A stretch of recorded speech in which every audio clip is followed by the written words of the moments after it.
Hey guys, welcome back to the channel. This is a story about what if Naruto Angel Bloodline Council bashing harem.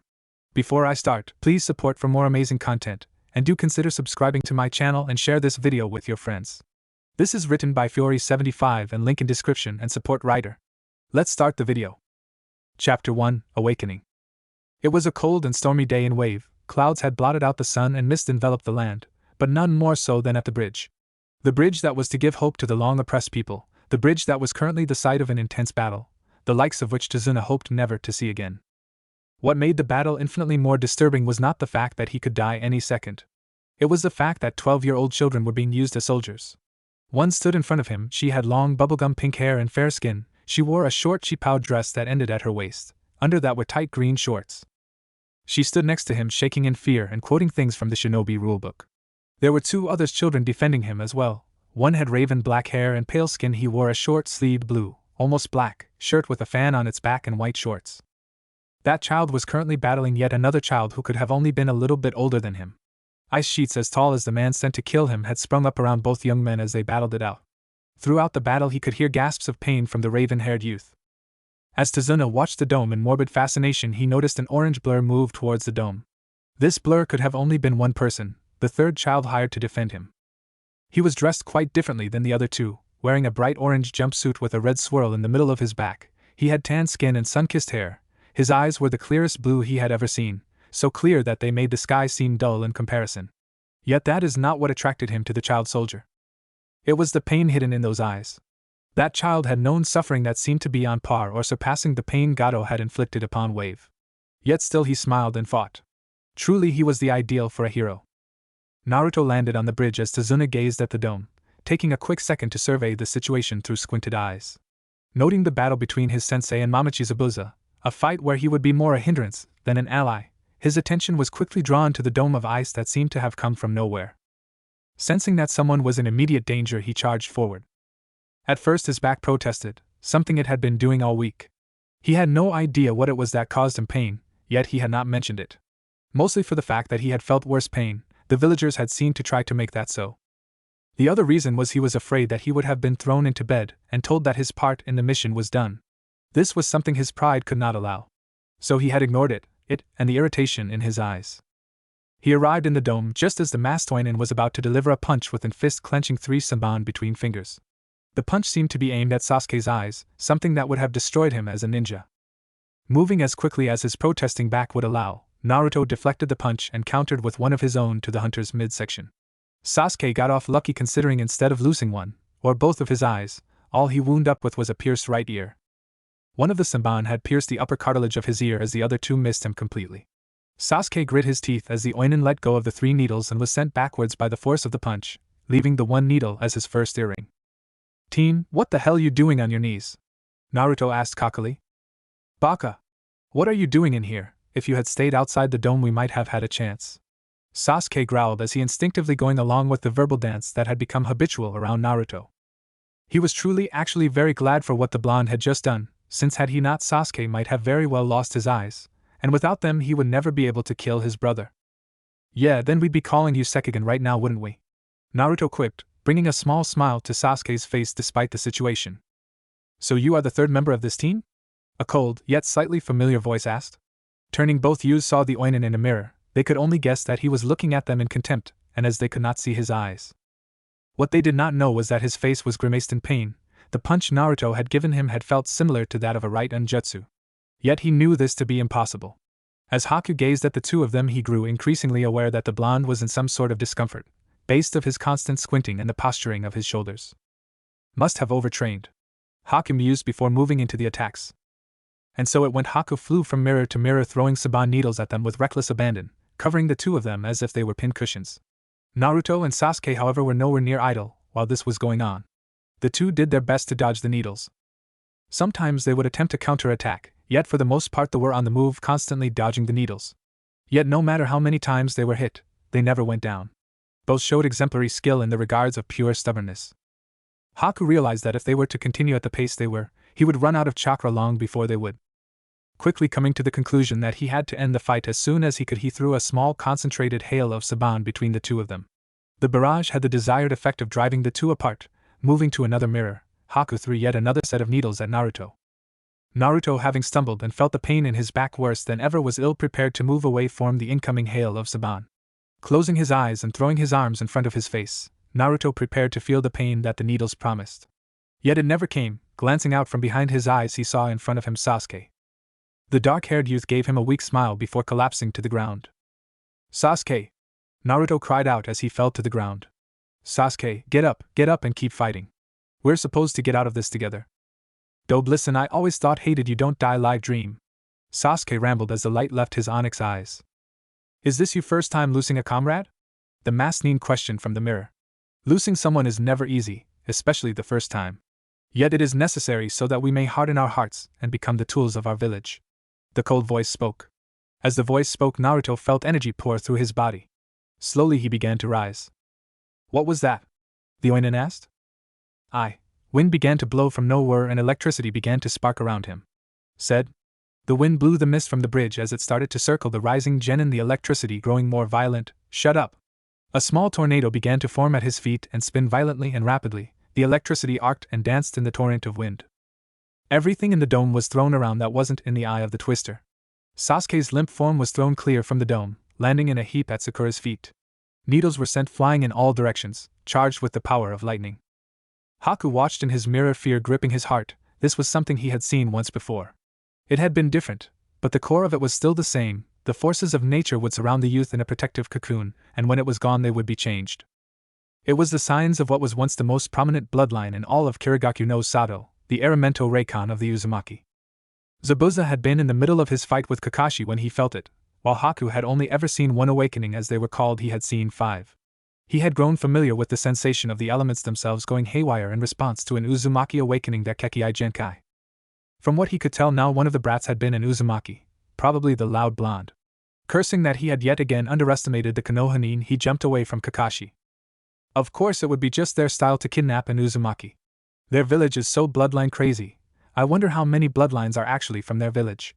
But that blonde seemed awfully damn loyal to Konoha if he wanted to be Hokage, he thought with venom. Looking at the dome, he saw the wind and lightning mixing around one central point. "Haku, get your ass over here," he called, trying desperately to not let concern slip into his voice. "Zabuza-sama, I know he's a fucking Uzumaki," he finished for Haku. "Wait, what the hell are you two talking about?" Kakashi asked, startled by the turn of events. "You have an Uzumaki whose Kekkai Genkai is activating. Why would I risk my apprentice in that maelstrom?" Zabuza growled. "The Uzumakis have a bloodline. Why did Kushina never mention it? She would have been received in much higher regard." As he looked onward at the small twister that had engulfed his student, he became increasingly aware of a large approaching force. As he and Zabuza turned to meet the force, there was a tremendous gust of wind that seemed to blow in all directions as one. It was then followed by a particularly loud boom of thunder as rain began to fall. Glancing back at where Naruto once was, all he could see were the scraps of the shirt and jacket that Naruto once wore. Turning back, he caught the tail end of how Gato planned to kill them all while they were tired from their fight with one another. He even saw how he planned to do it. A force of over 100 Ronin would certainly be a challenge to any, especially 2 tired Jonin. "So how do we do this?" Kakashi asked, tiredly glancing at the pair of Nukenin, only to gape in shock as Zabuza sealed his massive sword into a scroll. "What the hell are you doing?" he asked in confusion. Getting rid of a potentially lethal lightning rod was all the answer H got out of the man. "Ah, so the baby demon's afraid. I knew you were just a worthless coward. Demon of the mist, my ass." Gato sneered, thinking that Zabuza putting the sword away was a sign of surrender, rather than clever self-preservation. "Gato, I'd be less worried about me if I was you," Zabuza said boredly with a hint of malicious glee in his voice. "Oh, and who should I be worried about? That bastard of a kid always following you around, or that freak in the mask? No, wait, I should be afraid of the corpse and the bubblegum bitch." Gato laughed. "After my men are done killing you and destroying the bridge, they have free roam to ransack the town and take anything to their heart's content. That'll show the miserable urchins here how pointless it is to try and fight me. Who knows, maybe I'll get some good whores out of this." Gato finished. All the while Gato had been talking, Zabuza had his eyes to the sky looking at something. Kakashi had no idea what the man was thinking, taking his eyes from the thread in front of him, yet oddly as Gato's speech went on he seemed to get happier and happier. "Yeah, that ought to be enough," Zabuza said while looking up, curiosity finally getting the best of Kakashi. He too gazed at the sky as lightning flashed, only for his eyes to widen in utter shock at what he saw. There, diving from the sky, was a shirtless Naruto, A pair of wings blacker than onyx sprouted from his back, spread outward to control his dive. The blue of his eyes had consumed everything else, not whites, no pupils, just the blue, yet it was a darker blue than ever before. His eyes were darker than that of the ocean depths. What's more, he could have sworn that he saw arcs of electricity coming from his eyes. His right arm was held back and a shape that could have only been a kuni was held in it. Yet what was scarier still was the bolt of lightning following him in his wake. He is who you should worry about, Zabuza said evilly as Naruto plummeted from the sky. Many had now finally seen his descending form. Those who had been through Kiri when the Uzumaki still thrived knew the immediate danger they were in and had thrown themselves off the bridge. Others still just gazed on in shock as the boy descended upon them, Gato being one of them. He looked as if he was trying to figure out exactly what he was seeing. The look was still on his face as the kuni descended and rent his head from his shoulder, the bolt of lightning hitting the bridge soon after. The bolt decimated the remaining men on the bridge who had not jumped to escape the incoming death. As the arcs of electricity danced around the bodies of the bridge, Naruto began to shakily rise to his feet when the sound of clapping caught his attention. Marvelous kid, true Uzumaki style. You're a regular Kuro Tenshi, Naruto. Zabuza cheered as he remembered the genin's name. Dark Angel, catchy. Naruto smiled before collapsing into unconsciousness. It was a day later in a seedy shop on the border of Mizu no Kuni that both bought and sold information. These were the places one went when they wanted the latest news on Nuke-Nin, or when they had a particularly juicy scoop on an up-and-coming ninja or samurai. It was in this shop that a tired and weary Ronin entered. "Hey Oyagi!" he cried out to the elder man behind the counter. "The hell do you want, punk?" "Big info," he gasped out as he tried to regain his breath. Those two words had gained the full attention of the man behind the counter. "Well, spit it out, lad. If it's as big as you say, you just might get a bit of money," the elder threatened. "Well, get a load of this. I think I just saw the last Uzumaki," the young man finally managed to say. "Impossible. Kiri wiped them all out during the bloodline purge. They were the first to go along with the Kagaya," the elder stated in shock. "Well, apparently they missed at least one. This kid had the classic signs of an Uzumaki." "Oh, what were his affinities?" the older man questioned in glee. "I think wind and lightning. He also must have had a hard life. His wings and eyes were pretty dark," the Ronin answered. "Fascinating. What was his name?" "Uzumaki Naruto, and what's more, Zabuza the demon of the bloody mist declared him the Kuro Tenshi." "Fascinating. Tell me more about him. I need features if I'm to put him in the bingo book," the elder man demanded. "I'll do you one better. I took this picture after he killed over 80 men by directing a lightning bolt at us," the Ronin said as he pulled out a picture of Naruto shirtless standing weakly on the bridge. Later that day, after the Ronin left with a fairly large sum of money in his pocket, a messenger bird was sent to Kiri with details about the Kuro Tenshi, and recommendations that he be added to the bingo book as a C-class shinobi. "Fiori, chapter is done, so tell me, did you like it, hate it, think it has potential? Tell me, I need to know. Tell me or I shoot Haku." "Haku, wait, what?" "Fiori, you heard me. And you in the audience better tell me who you want Naruto paired with, 'cause I got nothing for pairings this time. Though I am leaning towards Hana or Tenten." Translation. Sekigen, One Eye. Elemento Reikon, Elemental Spirit. Explanations shall be done next chapter if you like it well enough.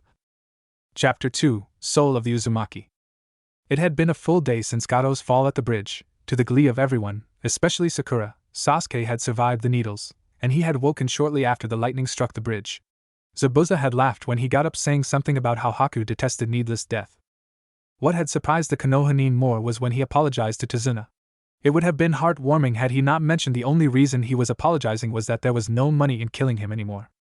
Currently, though, the nin of Konoha sat in Tazuna's dining room around the kotatsu. To the opposite side were the pair of Kiri Nuke-Nin. Tazuna was at the entrance looking from one side to the other, hoping that something didn't go wrong. His hopes seemed to go south as soon as Zabuza opened his mouth. "So how did you idiots at Konoha manage to kidnap Uzumaki?" That statement alone seemed to set the Konoha nin off. "You think we would stoop so low as to kidnap?" Kakashi asked, his voice dangerously cold. "Yes, I do. The Uzumaki's Kekkei Genkai was very powerful. The world knows Konoha is bloodline crazy. It wouldn't surprise anyone if they found out that you kidnapped others and forced them into your village to form several of the clans you have," Zabuza stated coldly. "You're wrong, Konoha would never do that," Sakura tried to say in a brave voice, yet all she could manage was a weak-sounding one. "Oh, I'm wrong, am I? Well, I could very well be, but ask yourself this. Would Kumo hesitate to kidnap a main branch Hyuga? Would Iwa pass up the chance to kidnap the last Uchiha? Would Suna say no to a Senju being thrown into their village? All the other villages out there would love nothing more than to bolster their forces with bloodline shinobi. So why would Konoha be any different? Zabuza rebutted coldly. He was quite shocked when the reply came not from one of the ones in front of him, but from the doorway instead. Because the Hokage would never agree to it. Ji-san would be disgusted if anyone tried to do that. Naruto stated from the doorway, shocking everyone present with the fact that he was upright. He stood in just his shredded pants. No shirt could have been put on to fit over the wings, which were currently curled up against his back, yet still they could be plainly seen to all who looked. His monochromatic eyes gazed coldly at Zabuza. So you have that much faith in your leader, How could you when you've had such a hard life? Zabuza asked. And how would you know what my life was like, team? Naruto growled, lightning arcing around his eyes. Your wings and eyes. The bloodline you find yourself in possession of is both a manifestation of your elemental affinity as well as your soul. The darker the color, the harder the life. For your wings to be darker than this brat's eyes, your life must have been shit. Zabuza stated calmly as he pointed at Sasuke, indicating what he meant. So that coloration is not natural? Kakashi asked in shock. Not at all. The Uzumaki with wings I saw usually had gray to white wings. So tell me, punk, why so much faith in the team you call grandfather if he couldn't even keep your life from being hell? He's no team. He's the one of the few people who actually treated me like a human. Naruto growled. Naruto, what do you mean by that? Sakura asked, confused. That people have a habit of being cruel to Naruto. They blame him for something he had no say in. Because of that he's had a very hard life. Kakashi answered before him. So what happened? His mother kill a bunch of people when you kidnapped her? Kakashi asked, bemused. Would you shut up? Kushina came to us of her own will. Kakashi finally snapped, only realizing what he'd said after he said it. The reaction from Naruto was much to be expected for his slip. You knew my mother? He glared angrily. Well, you see, he began only to be cut off when killer intent flooded the room and a blade was leveled into his face. The blade was different than the huge Kubikiri Hocho, which Zabuza usually wielded. This blade was an elegantly grafted katana made with what looked like red steel. The guard was 4 sets of crimson angle wings, and the handle had what looked like a serpent's tail wrapped around it. The blade itself looked old and out of use, yet it had the look of being well used before it fell into disuse. Why Zabuza would pull this old blade out at the name of Naruto's mother confused him. Tell me again, the name of this brat's mother? Zabuza demanded, murderous intent clear in his eyes. Uzumaki Kushina, he said back. How in the 9 hells did sensei let herself be captured by you chicken shits? Zabuza asked, malice dripping in his voice. Kakashi's eye visibly rose at the revelation that Kushina was Zabuza's sensei. Everyone had known that she was from Kiri originally, and that she had escaped shortly before the bloodline purges started. But for her to have been the sensei to one of the most vicious shinobi in modern times was a big shock. She had always been a kind soul with a flair for practical jokes. Wait, my mom was Jonin sensei? What the hell? Someone give me some fucking answers here, Naruto demanded as the revelations kept coming. He may not have been the brightest tool in the shed, but he knew that if his sensei knew who his mother was, then he knew who his father was, and that would mean that the Ji-san knew as well, which meant that he'd been lied to for years. Your mom was the only sensei who took me as a student after the incident at the academy. She wasn't like everyone else. Most other sensei praised me for my viciousness, even if they were afraid of me, not her though. The first thing she did when I was declared her apprentice was beat the all-living shit out of me for what I'd done. She was from the generation right before the blood tournaments began and had a higher appreciation for teamwork. She pointed to the 7 swordsmen of the mist as an example. While one alone was effective and deadly, all 7 of them together could overthrow the village. Hell, it was because of her that I was inspired to incite the rebellion. Zabuza laughed. If she was such a great kunoichi, why did she leave Kiri? Sasuke asked, curious of this woman that the story told about. Because she was an Uzumaki, a holder of the Aramento Reikon. When the purges started, they and the Kagaya were the first targeted. She left before anyone could get to her, he answered.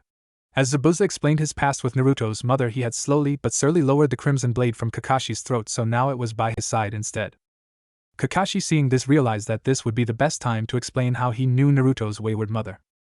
Now that I don't have a sword pointed at me, I think you should know that Kushina came to us on her own free will. We had no idea she was a holder of a bloodline. We thought that it was coincidence that she had that name, seeing as she showed no signs of having the bloodline traits. You would swear to that? Zabuza asked in a glare. Yes, I swear on my eye that she came to us willingly, Kakashi said in a cool, even voice. That is a good enough oath for me, just know I'll hold you to it, Zabuza said with a nod. So Kakashi, how did you know Naruto's mother, and how could Konoha not realize she had a bloodline if it made her look anything like Naruto?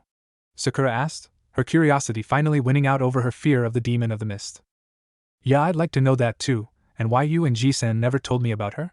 Naruto added with a glare. 1. I knew her because I was friends with Naruto's father when they met, and before you asked Naruto. No, I can't tell you who he was. He had too many enemies that would try to kill you. Since he died in the Kyuubi attack, they would use you for vicarious vengeance if it got out that you were his son. As for your second question, Sakura, she didn't have any traits. Her eyes were an uncommon yet still normal violet. She had no wings either. She looked like a normal woman. Kakashi answered. Zabuza snorted at the description. 1. Her eyes were normal because she wasn't a lightning type. 2. She had no extraordinary features because of this, he said as he held up the sword. What's that sword have to do with my Kasan? Naruto asked curiously. The Uzumaki were an odd sort with their own traditions. One of them was their Kokoroken's heart sword. When an Uzumaki's bloodline activated, they would gather immediate family to forge their blades. These blades were forged special from a chakra steel reservoir that the Uzumaki were just lucky enough to build their home over. The blade was made even more special by the way they tempered it. Each family member would donate a pint of blood with the person the blade was forged for donating to. The blade was then tempered in that blood, giving it the red hue. This special process made the sword stand for the individual Uzumaki it was crafted for. It was their heart and pride as an Uzumaki. If they gave up the sword, it was like giving up their family. If one were to do that, they would have to give up their Kekei Genkai. She gave her sword to me before she left, knowing that if she kept it, and by extension her features, the Oinin would track her to the gates of hell. After giving me the sword, it was demanded that she loose her wings and tail. Zabuza answered. Wait, tail? Sasuke asked in confusion. Yes, a tail. It came from her water affinity. Let me back up a bit. Most Uzumaki are dual-natured because of the constant influx of different chakra types into their family. Even people from elemental bloodline families mixed with them. But the result was most Uzumaki had 2 out of 5 common features. Wings for wind, the same kind of eyes as the Gaki for lightning, a fin tail for water, flames at the tips of their finger, and toes instead of calcium for fire, and scaled skin for earth. Kushina was a wind-water type. Now each trait offered different benefits. Wings are kind of obvious, for the flaming nails in Uzumaki could channel their chakra to their hands and the fire would expand to cover their hands. If they punched you like that, it was similar to being hit by a low-powered explosive note. Now for the tail, it better let them swim and infiltrate places by water. The scales of an earth alignment allowed for tougher skin, making them harder to kill. Finally, those with lightning affinities were able to sense electric currents. Not only that, but their own natural electrical field was more active. Understand? Zabuza explained, earning a nod from all present. So she gave you her sword and had her tail and wings removed, forcibly and by point of a sword, I expect? Kakashi asked, going back to the original topic. This earned a nod from the Nuke-Nin. That's right, after that I have no idea where she went. But if this brat here is her kid, that would mean she wandered into Konoha and something or someone caught her interest. Zabuza said in almost a questioning manner. She said that she smelled ramen? Kakashi replied, causing Zabuza to laugh out loud. Ramen. I should have known. The Uzumaki could eat their weight in ramen and never gain a pound. I take it this Gaki inherited that as well? Zabuza laughed out. He eats the noodles for every meal, Sakura said in disgust. Hey, don't disrespect the ramen. It's the food of Kami. Naruto spat back, causing Zabuza to roar with laughter. It was quite disturbing really to watch a man they all knew could kill them without hesitation, and quite easily at that, laugh as if he was a child being tickled. Defiantly, her kid. He finally gasped. Hours later found Naruto sitting on the roof deep in thought. He was trying to think of anything else than what had happened on the bridge. Yet try as he might to force the train of thought to all that he had learned about his mother, his mind kept returning to the same place. He had killed a man, albeit a very evil little troll of a man, yet that did nothing to ease the guilt he felt in his soul. This guilt was made even worse when he remembered the lightning that had followed him and killed a significant portion of the bandits. Zabuza found him sitting there deep in thought. It took him a moment to truly recognize the blonde.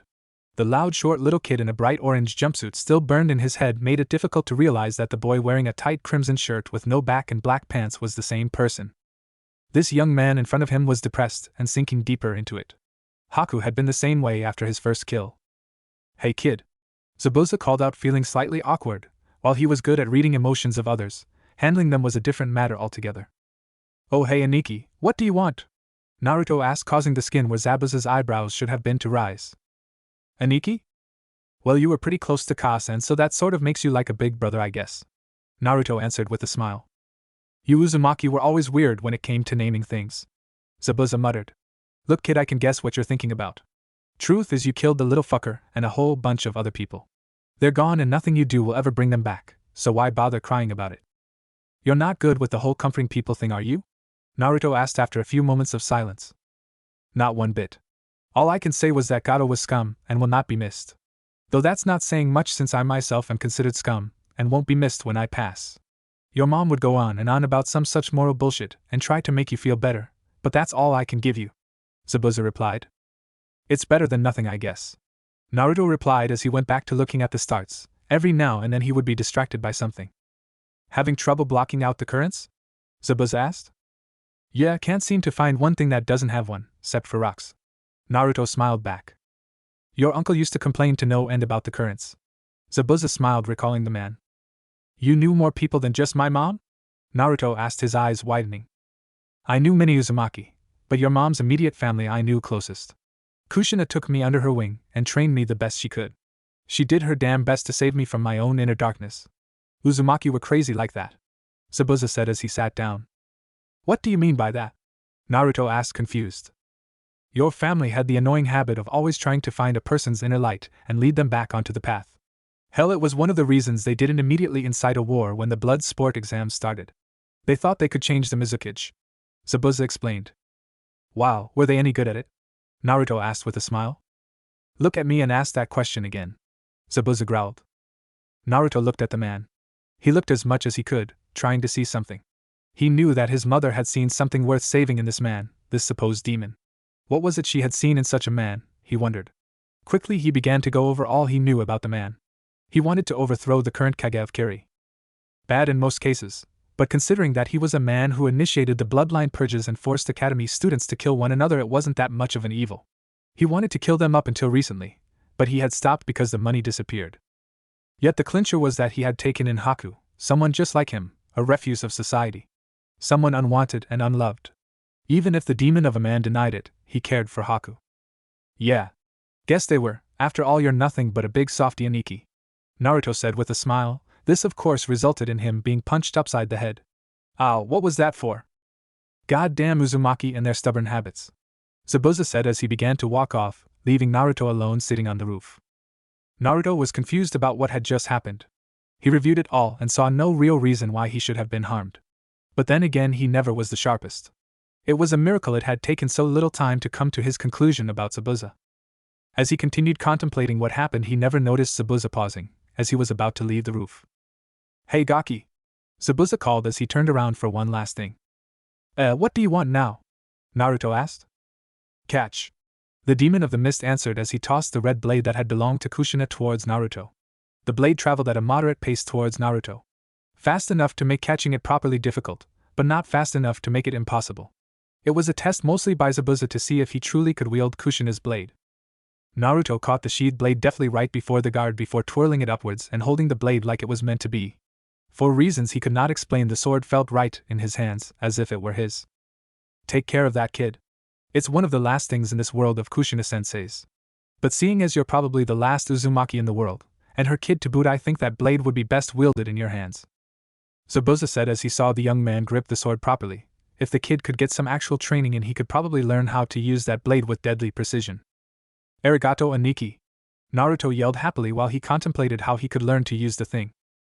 "Just don't make me regret handing it to you," Zabuza said as he walked into the house. He however had no idea how giving the brat a shiny new toy like a sword could go horribly wrong. Which, considering that Naruto's personality was almost a carbon copy of every Uzumaki he'd ever met, was fairly stupid of him.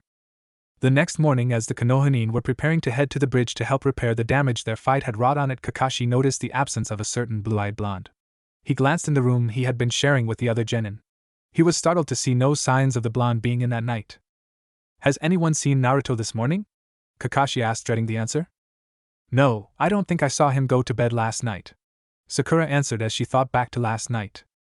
"The dobe never came in last night," Sasuke stated calmly. "Well, that's not good. He could be anywhere by now with that bloodline of his. Keep your eyes on the sky," Kakashi ordered. "What's all the ruckus about?" the voice of Zabuza asked from the doorway. "Naruto has disappeared," Kakashi answered quickly, hoping that maybe this man could offer his unique skills in handling Uzumaki to hunt down the young ball of energy that made a humming bird on crack look calm. "Well, that's not a good sign.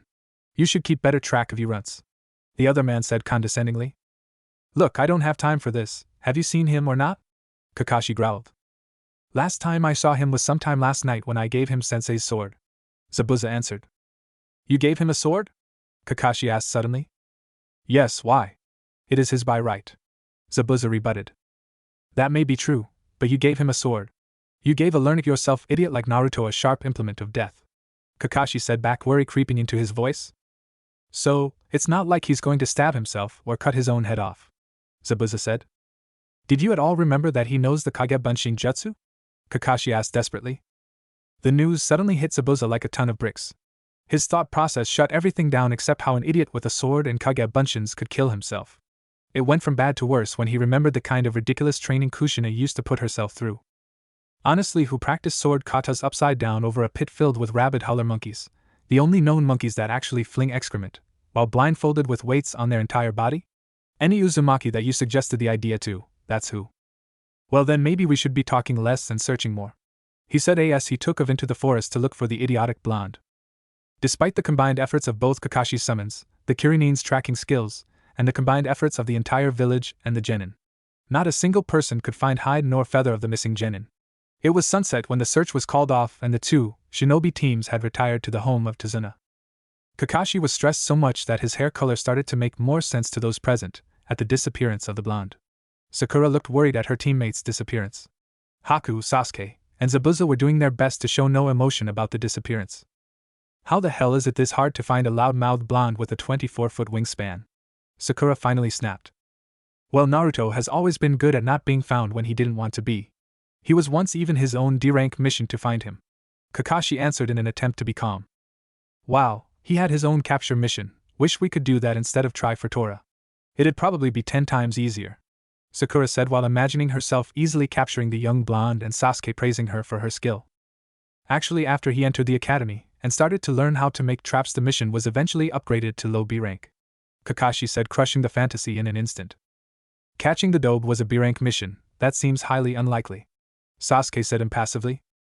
You say that even though you have searched for him for an entire day and haven't even found a clue about the whereabouts of a loud blonde midget, Zabuza said with a sigh.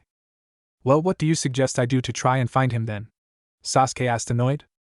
You could try praying, Zabuza said sarcastically. He was however completely floored when the pink-haired one actually got up to do just that. Oh merciful Kami, please return the baka in relative safety so that Sasuke-kun can be at peace. If that hadn't floored him, then the loud human squawk and splash that was heard outside would have. Quickly they rushed to the door and looked into the pond next to the house. There was a battered, scraped, shredded, and tired Naruto climbing out of the water. The sword was in his hand as he rose from the water. What also scared Kakashi was that he had what looked like rocks crudely tied to his legs and… Naruto! Where the hell have you been? Sakura demanded. Training, was his tired reply as he walked into the house and sat down at the table. Training how? Zabuza asked. Well, first I just swung the sword around a bit trying to imagine people fighting me. But then I remembered that I get actual people to fight me at my skill level with the Kage Bunshin. At first I only fought one at a time, but that to be too little since they always dispelled real quickly. After fighting 5 at once got to be too little, I remembered this really strange guy I saw back at Konoha running through the streets carrying rocks. So I tied some rocks to my chest and legs and started fighting the clones again. After a while the clones I was fighting started to dive bomb me, so I started to fight them in the air, Naruto explained in between bites of food. How long ago was it that you started? Kakashi asked. When Aniki gave me mom's sword. Which was last night, so you've been training since then. Naruto, you are aware that we have to help repair the bridge you damaged, right? Next time you decide to train, at least send us a clone to tell us about it, Kakashi said with a sigh. Okay, sorry Kakashi-sensei, Naruto said sheepishly. Good, just wait till you have someone who actually knows how to use a sword before you go off trying to learn how to use yours, Kakashi replied, hoping that would keep him from running off again. Do you know how to use a sword, Kakashi-sensei? Naruto asked, hopefully destroying the small hope. Well, not very well, he said, trying still to deter Naruto. Well, how about you, Aniki? Kasen taught you how to use your sword, so can you teach me? Naruto asked while looking hopefully at Zabuza. A strange thing to see with his eyes the way they were. Well, you see, Zabuza started hoping he could blow the kid off. It was not that he didn't like the boy, anyone who could cause as much destruction as he had earned his respect. He just didn't plan to get tied down to anyone when he still had his dream. His plans for dissuading the young blonde only grew further and further away, as the endless blue eyes seemed to grow wider and wider. I shall not fall for the puppy eyes, I shall not fall for the puppy eyes, I shall not, oh damn it. Fine kid, you win. I'll go see if I have any Kenjutsu scrolls. Hell, I might even teach you a few things myself. But it's only for this week. After that we part ways. Got it? Zabuza relented as he got up to look through his scrolls on Kenjutsu. Naruto nodded his head rapidly and happily at the answer. He'd finally get some real training in besides the tree climbing. Team exercises were all very well, but he'd be damned if he let Sasuke outdo him in anything. Naruto-kun, are you sure you wish to train under Zabuza-sama? Haku asked in shock. Yeah, why? It's not like I get much training in otherwise unless I attempt it myself, Naruto said with a smile. Oh, it's just that Zabuza doesn't know the word restrain very well. He might make things more difficult than they need to be, especially if you are his sensei's child, Haku said with a shudder as he remembered his own training. How bad could it be? Naruto said with a smile. Kid, you're in luck, Zabuza said as he came back into the den. He had 4 scrolls with him as well as the Kubikiri Hocho strapped to his back. I'd forgotten Sensei gave me these with her sword, he said with a smile that made most of them cringe. What are they? Naruto asked, curiosity clear in his eyes. Clan scrolls for wind and water style Tai and Kenjutsu, he said with a smile. But I'm not a water type, Naruto said dumbly as he stared at the scrolls. True, but you do plan on having kids, correct? Well, Naruto said with a blush. Good, 'cause they're yours now. Now it's time to learn. See you all in a week, Zabuza said as he grabbed Naruto and dragged him into the woods. Why do I feel as if I should have stopped that? Kakashi asked as he read his book. 1 week had passed before they returned.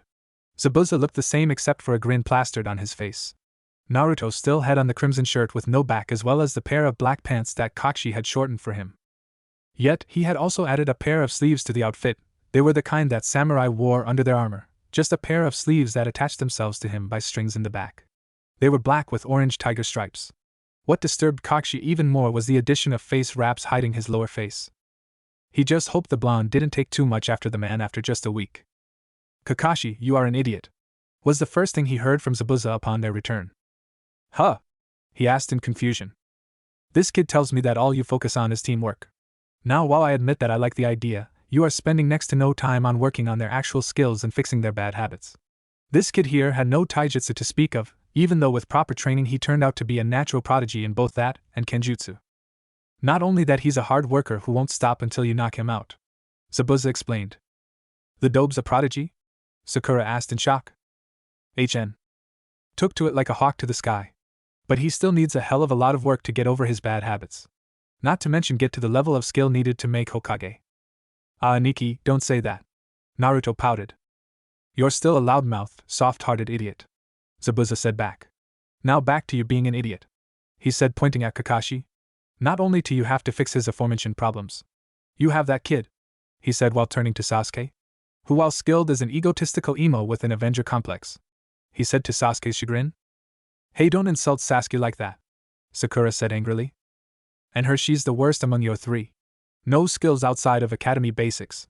To top it off, she's an over-obsessive fangirl. You Kakashi need to get off your ass and train them hard and not cater to their problems, Zabuza stated as if it was the most logical thing in the world. And how am I supposed to make them into a team? Kakashi glared angrily. Make them live together. It did wonders for my teamwork with the other swordsmen. Punish them when they get out of line, and train them into the ground, Zabuza said solemnly. There was silence as Kakashi thought it over. He could actually see what he was talking about. They needed to break certain habits and work as a team. Sure, they had worked and gotten stronger here, but it wasn't enough. I think I'll do that, Kakashi said with a smile. What? You can't be serious, Sensei? Sakura asked in shock. Sakura, while it pains me to say this, he is right. You need training, and you also need to stop pretending. You saw what Naruto did last week. He killed 70 people. You will be expected to do the same.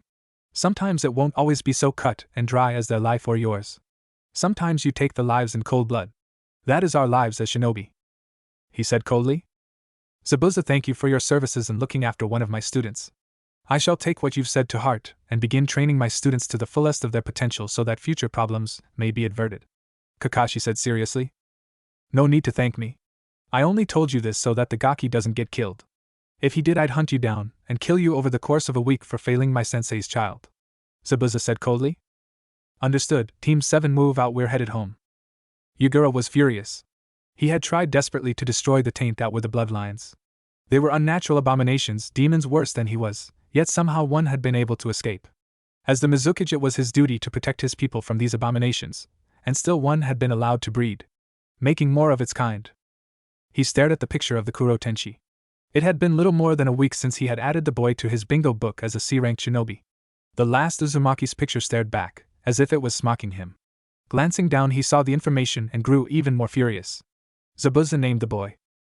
Obviously, he was the demon's apprentice now and must be dealt with as quickly as possible before he could breed and infest the world with his taint. The Tsuchikage could not believe what he was seeing. It was a little more than 3 days ago that the new bingo book from Kiri had shown up with new information on ninja. At first there was the usual information on old Nuke Nin. But the page that had information on new shinobi absolutely floored him. There staring back at him was a younger face of the Yarosenku Yellow Flash. Yet what added more to his shock was that he now possessed a Kekkai Genkai. The Yarosenku was to be feared with no bloodline. His hidden spawn was to be more so feared now that he had been discovered. He could not allow the child to live longer than necessary. Before too long he would have the power to finish what his father started. He had to be eliminated. So with much haste the Kuro Tenchi was added to their bingo book as a C-rank shinobi. The Reikage stared in curiosity at the face in the bingo book. He recognized it instantly as the face of the Yarosenko. Yet he was able to see past that and more to the bloodline he possessed.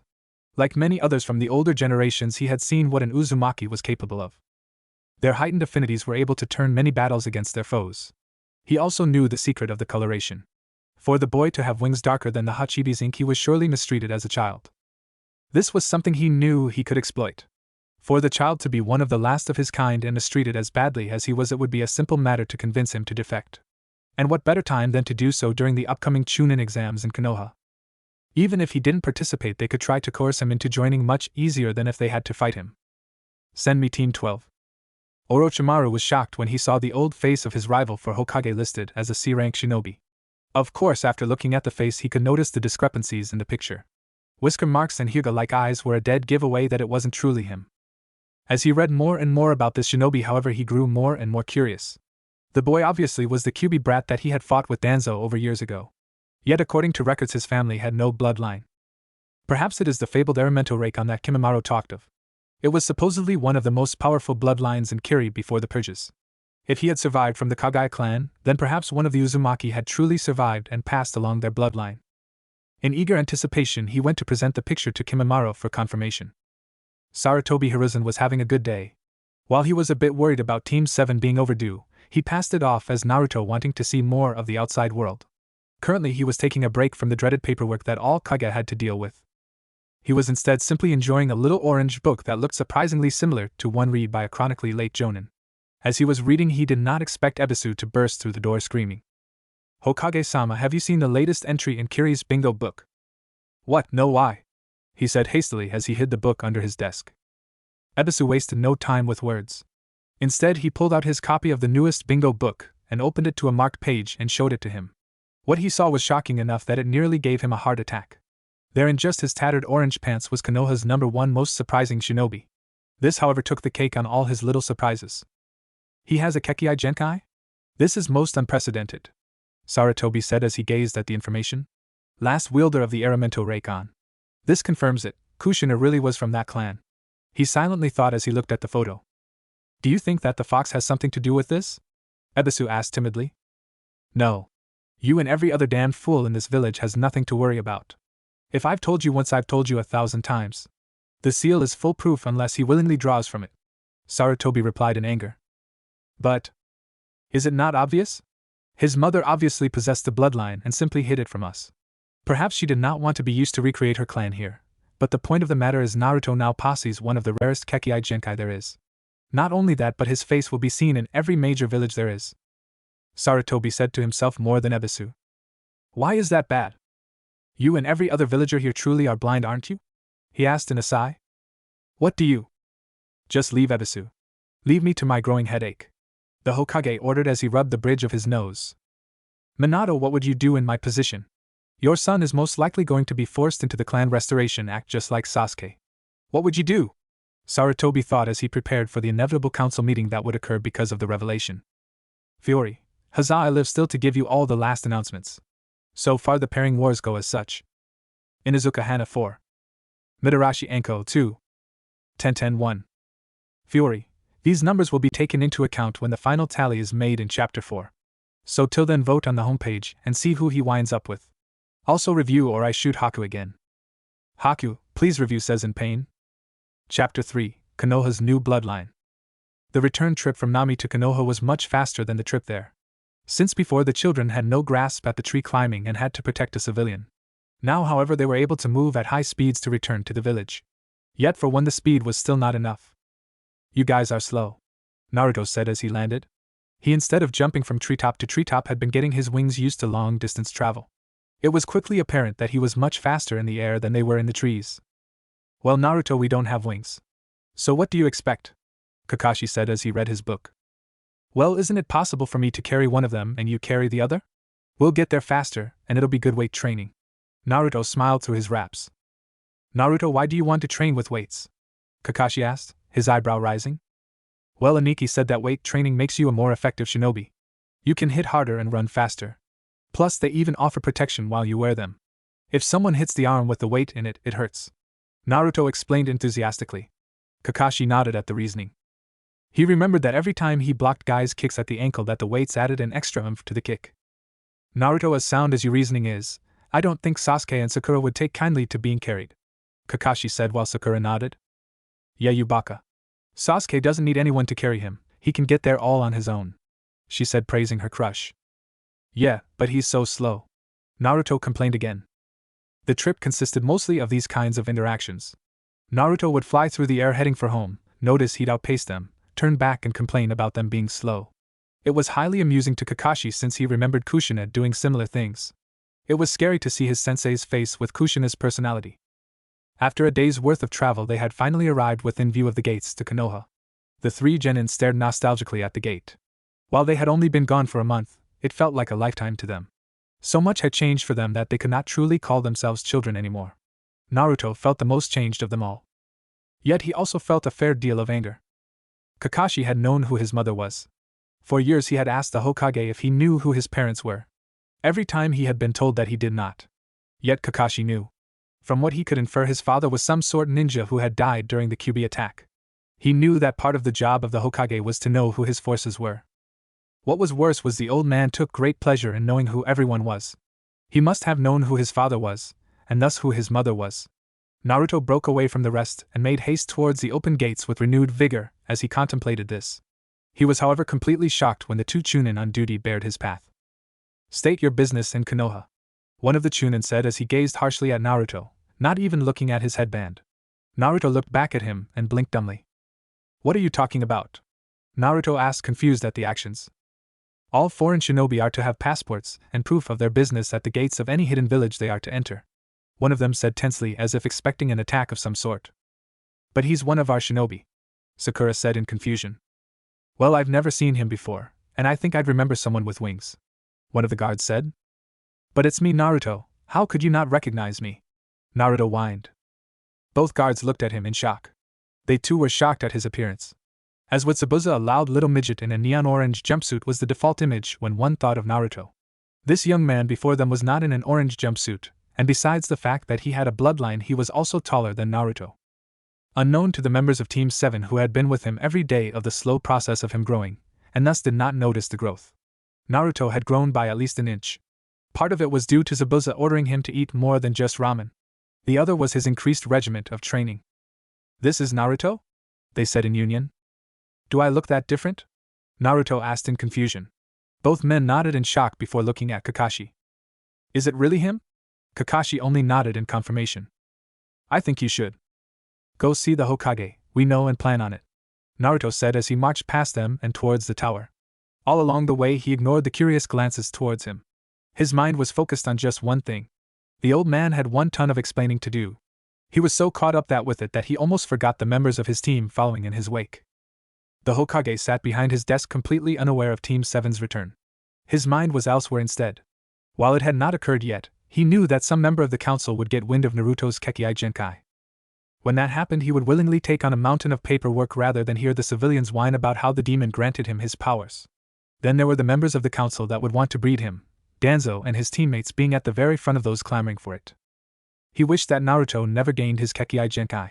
While it may make his life slightly better since Konoha loved having bloodlines, in the end it was more trouble than it was worth. Naruto wanted a family, that much Sarutobi knew. But to force him with other people who did not love him, and who he did not love in return, was not something the young blonde wanted. He wanted a true family. One that held love, not one that was based simply on sex so they could recreate a lost bloodline. It was as he was thinking all of this that the door opened to reveal the very person his mind had been on. The young blonde certainly looked different. Sarutobi gazed sadly at the new look Naruto had adorned himself in. Finally reaching his eyes, he could not help feel even more saddened in the look he was given. The eyes held a sad question in them, one that spoke of betrayal and grief. "Hey old man," Naruto said quietly for once. "Naruto, it is good to see you," Sarutobi said heavily. "I trust your team is with you to file a report on your mission?" He asked more from the part of him that was Hokage than the surrogate grandfather. "We're all here, Hokage-sama." The mission was, for lack of better words, fucked up right from the start. 10 minutes later, Kakashi had finished explaining about the seriously misfiled mission they had undertaken. Sarutobi was shocked that it had gone so wrong, from the Demon Brothers to Mamichi. It truly was a fucked up mission, especially for a Green Genin team. There was also the problem of Naruto learning about his mother. The look he was given earlier made sense now. "You three may go now," he said as he looked at the genin. "But Ji-san," Naruto started to protest. "Naruto, I will speak with you later. I am truly sorry you found out about your mother in this way. I'm also sorry for the secrets kept. But I want you to understand that they were for good reason. I hope that you may forgive me for this," he said sadly while looking at his surrogate grandson. "We'll see, Hokage-sama, we'll see," Naruto answered sadly as he turned to exit the room, Sasuke and Sakura following him. It pained him to see Naruto leave like that, especially with the name he was called by. For Naruto to call him that meant that the revelation of the day had left a serious gap in the trust Naruto had once had for him. After the genin had left, he turned towards Kakashi, expression serious. "Kakashi, while I congratulate you on the completion of this mission, I would like to ask why you continued it after the Demon Brothers showed their heads and you learned of Gato?" he asked the younger man in complete seriousness. "While it was my intention to end the mission, my genin felt that they could handle it," Kakashi answered. "Did you feel they could handle it?" the Hokage asked. "I felt that they could survive and become better from the experience," Kakashi answered hesitantly. "You wished to give them a wake-up call. Tried to see if you could force them out of their bad habits and work as a team. An admirable effort seeing as you drew the short straw with them. But there are other ways you could have gone about this differently." Kakashi had the decency to look ashamed at the Hokage summing up his plan. "I know, but the only other thing is for them all to live under the same roof for a time. With these three, they just might end up killing each other. I thought that this could get them to wake up and work together," Kakashi replied sheepishly. "I know what you mean, I had the same problem with the Sannin. Not the exact same thing as you have, but very similar. They very well did nearly kill one another when I forced them all under the same roof. But they did come out stronger for it." He smiled guiltily. He fondly remembered the days his team was together, yet those memories were always tainted by Orochimaru's betrayal. "I guess there's no choice then, we'll need a place to stay for the next few months," Kakashi said with a sigh as he contemplated all the ways this could go wrong. "It shall be arranged, but there is another matter I must inquire you on," Sarutobi said solemnly. "You mean me letting slip about Kushina? I won't apologize for it," Kakashi stated simply, earning a raised eyebrow from the aged Hokage. "You were given orders long ago not to mention his heritage.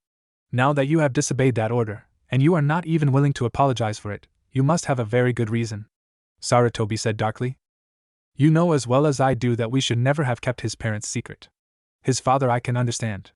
But Kushina had no enemies that we knew of. Hell, if he had known who she was, he might have taken more pride in himself, and worked even harder to match her," Kakashi replied tiredly.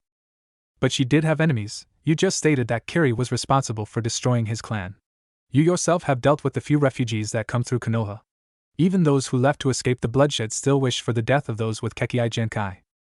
If the Mizukage finds that one of their own escaped the purges, it will push him to take actions beyond what they already do when they see someone they have no rights over. They have already added him to the bingo books," Sarutobi replied back. "What?" Kakashi asked with a start. Sarutobi only pulled out a dog-eared bingo book as an answer. "This is not good," Kakashi said weakly. "It is what I always worried would happen when we sent him into the field. But there shall be more than just IWA clamoring for his blood this time. Kiri will doubtlessly try to find some way of discreetly killing him. To make matters worse, they will have no compunctions about attacking your team as well. Kiri to destroy one of the last Sharingan users, IWA to kidnap him, hell, both will probably try to kill you first.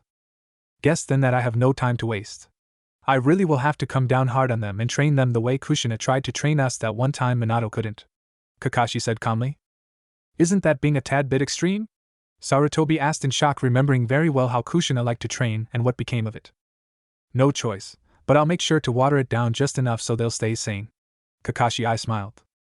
Naruto walked through the village slowly. While he felt betrayed that the Hokage had kept knowledge from him, he could not truly hate the man. He had kept him from going insane for a long time now. He was truly grateful to the older man for what he had done for him. Yet for him to withhold the information on his mother just felt wrong. He could understand from what Kakashi told him that many would try to kill him for who his father was, thus it was a secret. But why was his mother kept secret? Why, Naruto? A voice called to him, distracting him from his musing. Turning, he saw that the voice belonged to Sasuke. What do you want, team? Naruto asked in a slight growl. A match, was the simple cold response, yet coming from Sasuke it carried more emotion than most could read. You want to fight me? Naruto asked, his tone halfway between confusion and glee. Zabuza said you were strong and a natural at taijutsu. I want to see if that's true, and if it is I want to know why you have never shown any aptitude for it. Sasuke said while looking him dead in the eyes. You've got a match then, team, let's go find someplace to fight. Naruto said with a smirk as he changed his direction towards the training fields. Sasuke followed behind. He was growing anxious with anticipation. He had pestered Haku for the entire week about information on the Uzumaki taijutsu style. He had simply told him that it was almost as unpredictable as they themselves were. Naruto was near giddy with glee from just the challenge. Ever since he had declared Sasuke to be his rival, the conflict had always been rather one-sided. Every fight they had was always simple, quick, and ended in Naruto defeat. Yet now he was being acknowledged by Sasuke as a worthy equal, someone worth his time in a fight. He couldn't wait for the ensuing fight. Wait, what did you say, Sakura? Ino asked in confusion. She and the members of Team 10 were heading to the Hokage Tower to report their success in a D-rank mission when they had run into Sakura. She had a look of confusion and worry on her face, as if something was about to go very wrong. Ino, Shikamaru, and Choji had all stopped to see what the matter was while Asuma entered to give the mission report and collect their pay. Sasuke went to challenge Naruto. She repeated. Why the heck would Sasuke lower himself to fighting the dobe? Naruto is just so beneath him. Ino asked in confusion. Well, Naruto sort of, well, she started before trailing off, not knowing how to actually word it. Naruto sort of what? Ino asked in exasperation. Sakura spat out quickly in a long stream of utter nonsense to all but Ino, who was highly familiar with long streams of unintelligent gibberish. He's got a bloodline. How, when, Zabuza? Ino shouted out in shock, eyes wide in disbelief. Wait, what? Choji asked in confusion. Naruto apparently has a bloodline of sorts, and a man named Zabuza is somehow involved. Shikamaru answered tiredly. Really, what kind of bloodline do you think he has? Choji asked through a mouthful of chips. Don't know, probably something troublesome. He answered. During our C-rank mission, Naruto's bloodline activated, and he was trained by Zabuza for a week in his family's taijutsu style. Sakura answered calmly. Why would Zabuza train the dobe in his family's style? Surely Sasuke would deserve more merit than him? Ino asked in confusion. No, not Zabuza's family, Naruto's family. Naruto's mother was his sensei, and she left some of her scroll in his possession when she left. Sakura answered, shaking her head. So why would this inspire Sasuke to fight him? Ino asked. He only said that he wanted to test something. Then he left to go looking for Naruto. Sakura answered. Well then, you shouldn't worry.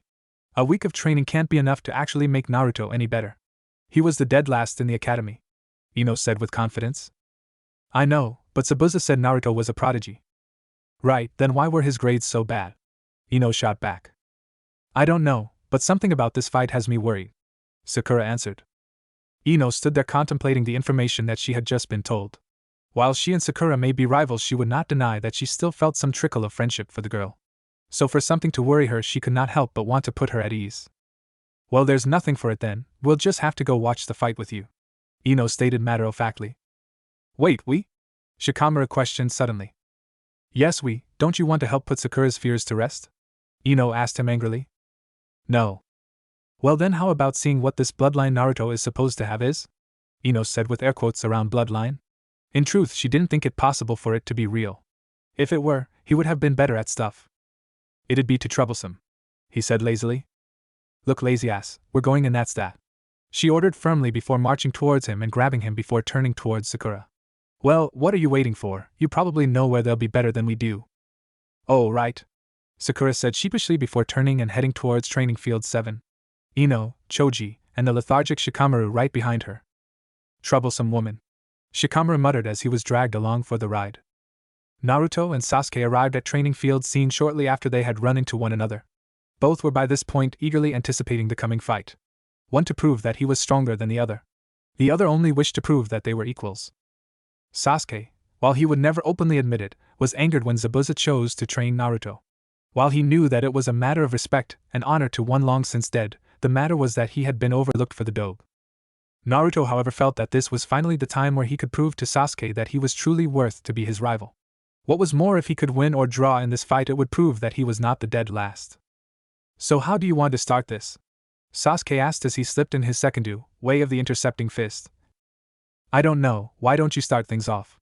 Naruto quipped as he slid into a stance from Fukin, wind fists. Throughout the week with Zabuza had him work mostly on one kata from each datai and kenjutsu scrolls of the wind style. This was the Yokage's cross winds. His arms were held loosely ready in front of him, and his wings were opened slightly. Sasuke studied Naruto before doing anything else. His stance was loose and open to attack. Was it really true that he was a prodigy with such a weak stance? Perhaps Zabuza had been mistaken. Shaking his head slightly, he charged, throwing a quick left hook when he came close enough. Sasuke was openly shocked when the fist was blocked, but not by one of Naruto's hands. It was one of the wings that had blocked his strike. Faster than he believed such a large appendage could move, it covered Naruto in a protective half-cocoon, stopping his fist from making contact with the blonde. The wing then pushed upwards, hitting his arm and forcing him to drop his guard and push him back slightly. That was when Naruto's right fist made contact with his sternum in a hard uppercut that lifted him slightly off his feet. Yet still the blonde was not done. The idle wing moved with a quick flourish, creating a small yet powerful gust of wind that pushed Sasuke even further back. Backing away quickly, Sasuke reevaluated the stance Naruto had taken.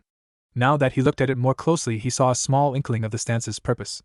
The wings were to be used as a shield to his attacks and force him out of his guard while the user's fists could quickly counter. What was more was the wings also served as a means to attack. The strong winds they pushed outward could prove to be very detrimental to any fighter. Smiling, Sasuke made another charge. Perhaps he had been wrong, and the dobe truly was a prodigy. This was the sight that Sakura and Team 10 arrived to see. Yet while Sakura knew the winged boy to be Naruto, the others were not able to see any resemblance in him to what he once looked like. Ino found herself glancing between the winged boy and Sasuke.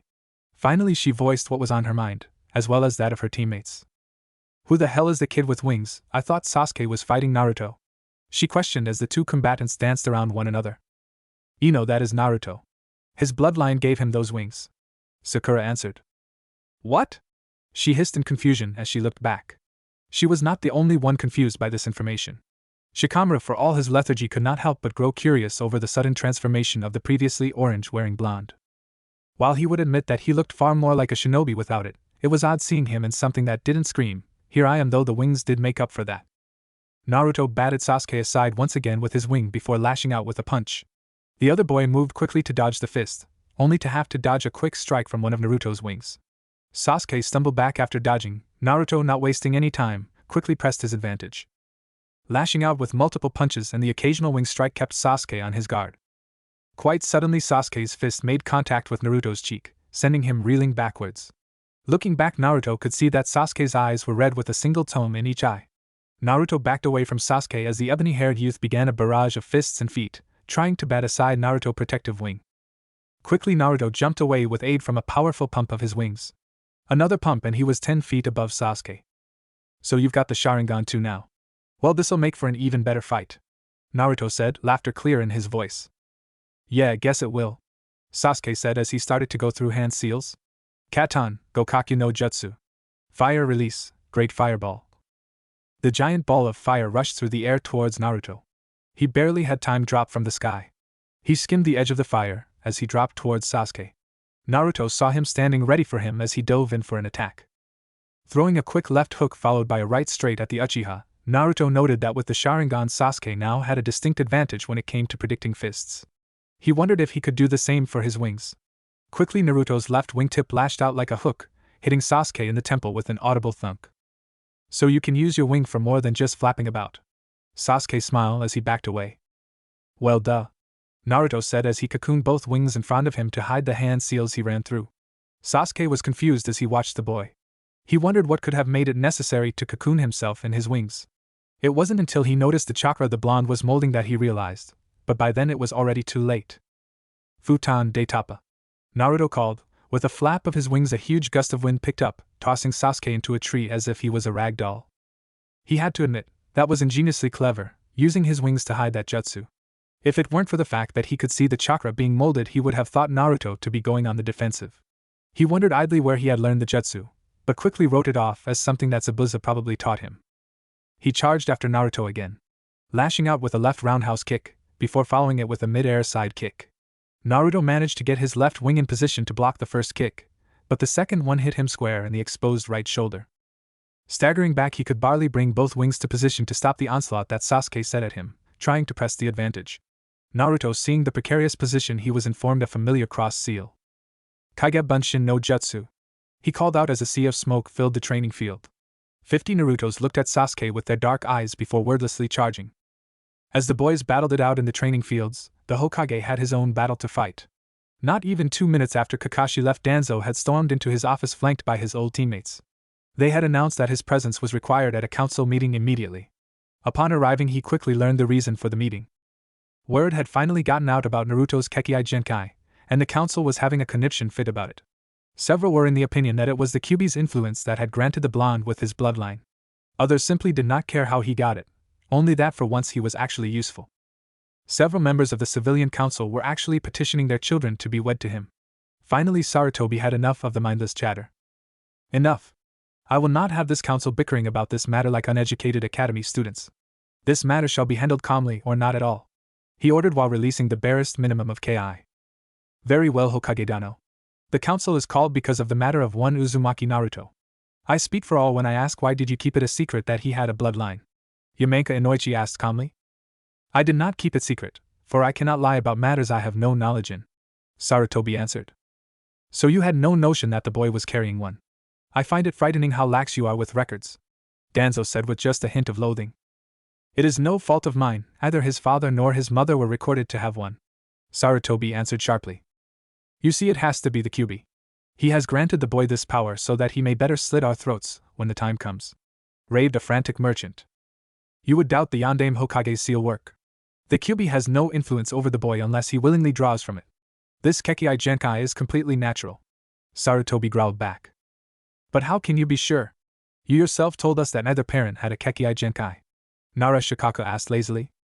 While it was true that neither of their records stated it, I have recently come across some information from a very reliable source, he rebutted. Oh, and what would that be? Asked Hyuga Haishir. During the mission to Nami where his Kekkai Genkai awoke, Team 7 made contact with the Nukenin Mamachi Zabuza and his apprentice. According to him, this bloodline is called the Elemento Reikan. The Kekkai Genkai allows for physical traits to develop depending on elemental affinities. It is a trait passed along the line of Uzumakis and was once the most powerful bloodline in all of Kiri, he explained. So it was from her then, was it? Inazuka-sama asked, confusing the civilian council to no end. Yes, it was from her. I postulate that she hid it so that she would not be used as simple breeding stock as some of you now plan to use Naruto as. Then how did she hide it? Fuinjutsu? Hayashi asked. No, she had her traits forcibly removed to escape the bloodline purges, leaving both her sword and clan scrolls in possession of her former student Zabuza. Both the sword and the scrolls are now in Naruto's possession, he explained. How many scrolls in total? Danzo asked hungrily. 4 main scrolls that are expected to hold more scrolls within. The scrolls explain his family's ken and taijutsu styles. And no, I shall not ask for them, they are his and we have no right to deny someone their family belongings, he answered coldly. But the demon could use them too. You shall shut up now if you know what's good for you, growled Sim. Thank you, Sim. Now then, the matter of where the bloodline came from is resolved. Are there any other matters that need addressing? Sarutobi asked. I move that the Uzumaki be placed in the Clan Restoration Act. An aging man motioned while thinking of his granddaughter. I shall not allow it. Surprisingly, it was not the Hokage who spoke. It was instead a man named Haruno Ryo. The demon doesn't even deserve to have the gift its host was born with, let alone clan status, he yelled angrily. You shall be silent, civilian, Sim growled menacingly while releasing a minute amount of ki. Why can you not see what it plans to do? The demon is using its host's family to multiply.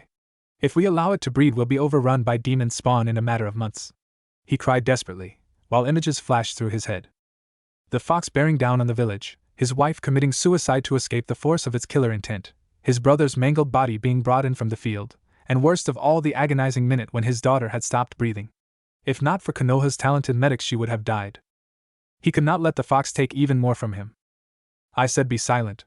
Some growled as she stood from her seat and made to attack him. "Both of you settle down now," the Hokage ordered harshly. Both Sum and Ryo looked at him in fear. "I said at the start we would be civilized about this.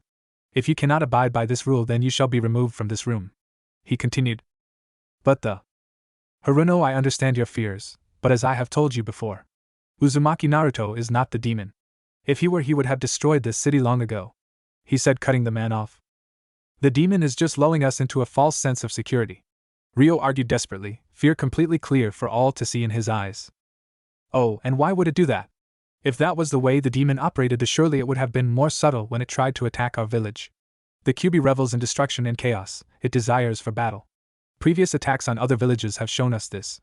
For it to do what you are suggesting goes against the beast's very nature," the Hokage said, slightly patronizing. "But Haruno, your own daughter has been on a team with the boy you are damning for the past 2 months. Have you ever asked her about him?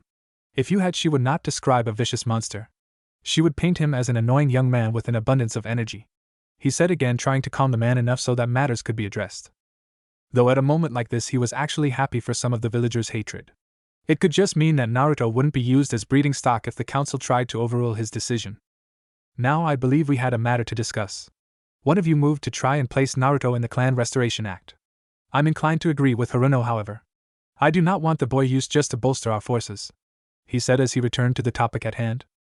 At his words, several of the villagers, whose hatred of the Kyuubi ran deep, smiled in slight success.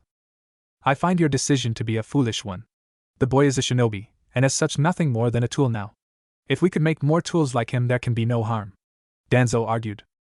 "Be that as it may, I am Hokage, and I don't want the boy used in such a manner," Sarutobi shot back. "Then we are at an impasse. I say we take the matter to a vote.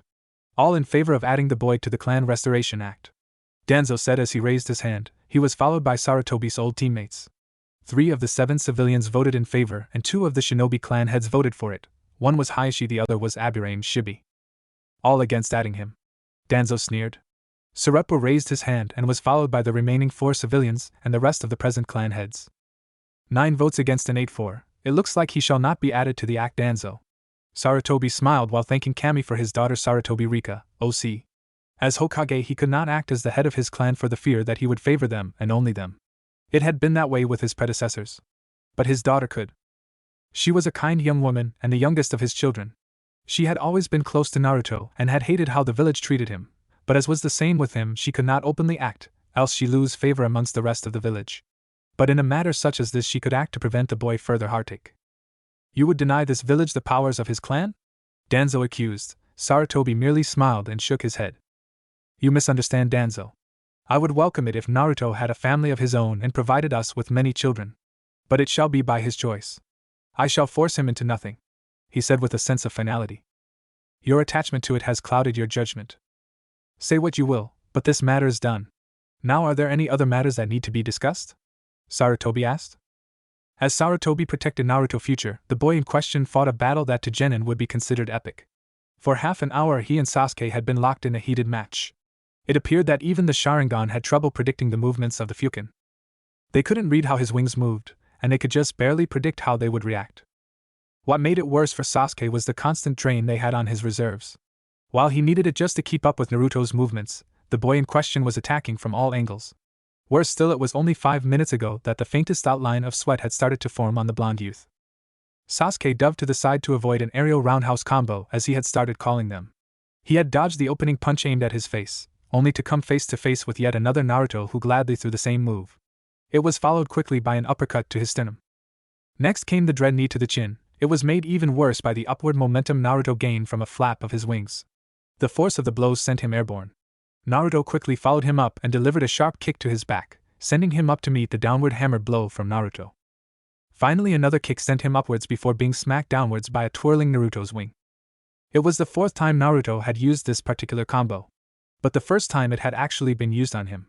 The other 3 times he had barely managed to pull a henge Kamawara off to save himself.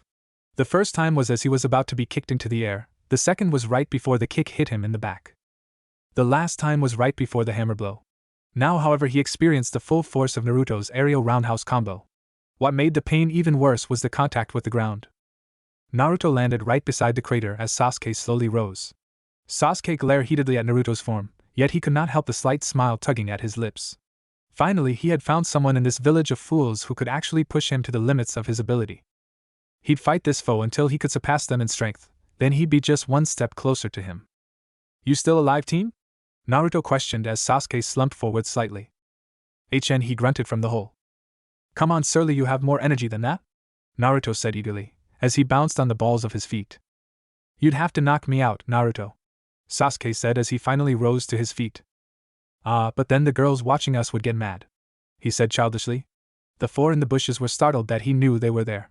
He was supposed to be the worst at things like this.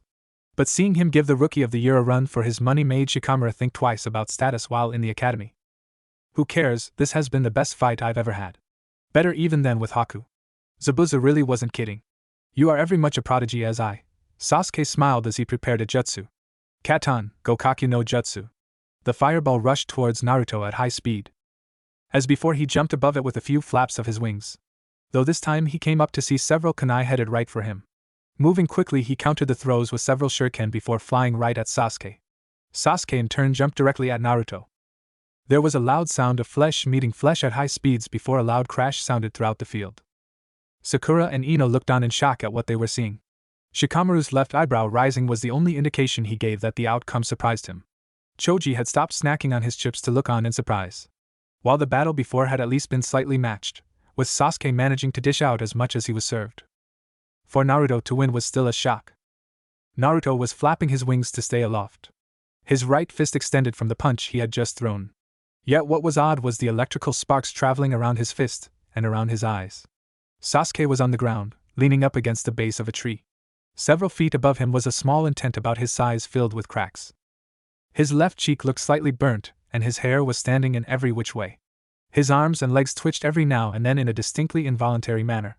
His eyes were just barely open as he gazed at Naruto. You were still holding back, the entire fight? He asked, slightly angry. Well, no. I honestly didn't mean to do that. Hell, I didn't even know I could do that, Naruto said, slightly sheepish. You what? Sasuke said in shock. Well, you remember Aniki saying something about a heightened electrical field. I guess this is what he meant, Naruto said as he landed on the ground. A prodigy, yet still a dope, Sasuke grunted. Don't call me that, Naruto said suddenly. What dope? Sorry, but old habits, Sasuke grunted as he began to push himself up. Not that, if you stopped calling me that I couldn't call you team anymore. Naruto smiled as he moved to help him up. Don't call me a prodigy, makes me feel weird, Naruto continued before he called out to the brush. You four can come out now. As Sakura and Team 10 walked into the field, Sasuke could not help but wonder why Naruto would not wish to be called a prodigy, a term of respect. Why would he not wish to be a genius? Why can't I call you that, dope? He asked in confusion. Because, calling me that, it's just weird. It makes it sound like I didn't work for my strength. Zabuza put me through some crazy stuff to help me get stronger, he replied. What sort of crazy stuff? Sasuke asked with morbid curiosity. Naruto shivered slightly before he gave his reply. You really don't want to know, he said weakly. That bad? Sasuke asked. All I'll say is that I have a newfound respect for you with how long you've survived your fans, he replied, earning a very strange look from Sasuke. It was at this moment that Ino and Sakura finally overcame their stupor at what they had seen. Rushing forward, they pushed Naruto out of the way before fighting over who got to take care of Sasuke. Sasuke looked as if he'd rather be in the dirt than being comforted by his fans. Sasuke, are you alright? Naruto didn't hurt you too badly, did he? Sakura cried as she attempted to help him up after knocking away his support. Sasuke, tell me where it hurts, Ino demanded as she pulled out a roll of bandages. Man, am I glad that's not me, Shikamaru muttered as he helped Naruto up. Yeah, fans are not fun, Naruto said as he nodded his agreement. This earned shocked looks from both Shikamaru and Choji. This from the person who used to wish he had fans? Choji asked in confusion. After Nami, I neither want nor need fangirls in my life. They are crazy. He shivered. Okay, do I even want to know? Choji asked. Naruto again shivered at the memory of Zabuza dropping him in the street in just his boxers outside of the newly formed Naruto fan club in Nami. He called it speed and endurance training. Naruto called it sadism. Choji, I think we should drop this, Shikamaru said lazily. Yes, I would like that very much, Naruto said enthusiastically. So Choji said as he tried to find some way to break the awkward silence that had befallen them as they drowned out the chatter of the fangirls trying to help Sasuke. For the love of Kami, one of you help me. Sasuke's voice suddenly broke their stupor. The three boys turned and saw that Sasuke was shirtless and the girls were trying to get his pants off. Both of them had glassy eyes and slight nosebleeds. But Sasuke, we're only trying to find where you're injured so we can bandage it up, Ino said seductively. Bandages over 10 feet away from her. Yes, Sasuke. We only want to help. Sakura giggled. Should we? I'm not touching this, Shikamaru said hastily before Naruto could suggest helping. Yeah, I think I hear my dad calling. Bye, Choji said as he ran off. Shikamaru didn't even bother with more words before he disappeared. Great, just me and the rabid fangirls, Naruto said as he looked at the two girls about to molest the weakened Uchiha. Sasuke, you better thank me for this later, Naruto muttered as he went through the seals. It happened faster than Sasuke could actually tell. One moment he was about to be raped by rabid fangirls, the next he was in the brush watching himself break free of Sakura and Ino's clutches before running like hell. He was confused at how it could have happened before he looked at the spot Naruto was, only to see a small pile of wood. Wood very similar to the type he was standing on now. It didn't take him long to actually realize what had happened. Naruto had camouflaged with the brush where he now stood before hinging into him and switching with him. This both prevented them from noticing that they had a fake and hiding him effectively. Did he really just do that for me? He wondered as he went to pick up his shirt. Guess I'll have to do something as a thank you, he muttered as he wandered back towards his clan compound. Naruto was very worried about his situation. He had indeed hinged into Sasuke and switched places with him. After all, he truly did take Kakashi's words to heart. Those who abandoned their team were worse than trash. So he would take the heat off his teammate. Besides, this had the added benefit of getting some good legwork in. However, this time his run from the fangirls was far worse than him running from his own. His fangirls had no ninja training and couldn't use chakra. These girls, however, could. What made it worse was that as he continued running from them, more girls joined into the chase. After all, he was running around as a shirtless Sasuke. As more girls joined the chase, those already in the chase pushed themselves to be the first to catch him, thus making him push harder to not get caught. Shit. Sasuke better find some fantastic way of thanking me for this, Naruto said to himself as he turned down another road, only to stop when he saw the mob in front of him. Part of the mob had apparently slipped off and cut ahead of him, while the rest remained to chase him down. At the heads of both mobs were Sakura and Ino. Come on, Sasuke-kun. We just want to help you, Ino cooed. Don't need help. Just need an exit. Naruto smiled, causing most of the fangirls to faint. After all, he was using Sasuke's face, and not a single one of them had seen such a heartwarming expression on their broody prints. The gap made by the fainting girl was all Naruto needed to make an attempt at freedom. Desperate for an escape, he dashed through, dodging grabby hands and ducking under diving fans. However, his escape was cut rather short when he felt a hand grip his ankle, tripping him. I got him! A victorious yell rang out. Instantly, the horde of girls seemed to descend upon him. Naruto instantly realized that he was in more trouble than he had ever been before. None of the girls in Nami had ever been able to catch him, but he got the idea of what they wanted to do. He had no choice but to end the charade. Sorry, girls, got to go, he said with a smile. The girls grew confused as their prince smiled again. A small breeze seemed to go up as they heard an odd swish in the vicinity. Kai! Sasuke shouted as his image faded. Instead, in his place was someone that only two people truly recognized. Naruto quickly broke from their grasps before twirling around and gazing at them. As I said, sorry about all this. He smiled as he jumped to the air with a powerful pump of his wings. Many girls started in awe of his retreating figure. Some could not truly believe what they had seen. It was as if their prince had evolved and cast of his mortal shell, transforming into the perfect angle they always knew him to be. Sakura, however, was pissed beyond all rational belief. She'd been tricked. Sasuke was within her grasps and Naruto had stolen him away. He must pay. Moving quickly while fueled with rage, she grabbed the rock closest to her person before hurling it with as much chakra-laden force that she could muster. Naruto was ill-equipped to deal with the rock flying at him at high speeds. For one, he didn't notice that it was headed directly towards him until it hit him. For another, he'd never really had any practice correcting his flight after being hit by something like this. Worse still, the rock had hit him fairly hard and caused him to start plummeting earthwards. The only thing he could make out before blacking out was the outline of a girl. Gaara could not believe how lucky he was. It was only yesterday that the man his siblings called father had announced that they were going to be attacking Konoha with the help of Oto during the Chunin exams. What made the news even better was the bingo book he had recently looked at. A genin had made it in as a C-rank shinobi, the Kuro Tenshi. If he wasn't in the exams, he would seek him out, After all, what better way to prove his existence than by slaying an angel? Temari, however, was worried. While she would go through with the plan, she wasn't happy about it. They had an alliance with Konoha, and it just seemed wrong to break it so easily. What made it worse was how happy Gaara was with it all. She knew it had something to do with the Kuro Tenshi she had read about. He was apparently the last of a family of powerful bloodline users. Obviously, Gaara would target him before anything else. Though secretly she wished that he would lose if he fought the Kuro Tenshi. While it was horrible to think, the thing Gaara was becoming was not her Ototo, it was a cold-blooded monster. Team 12 of Kumo was confused about why they would be requested to see the Reikage. While it's true that they were an exceptional team led by one of Kumo's elite Jonin Niyujuto, they had not gone on any missions or done anything noteworthy of late.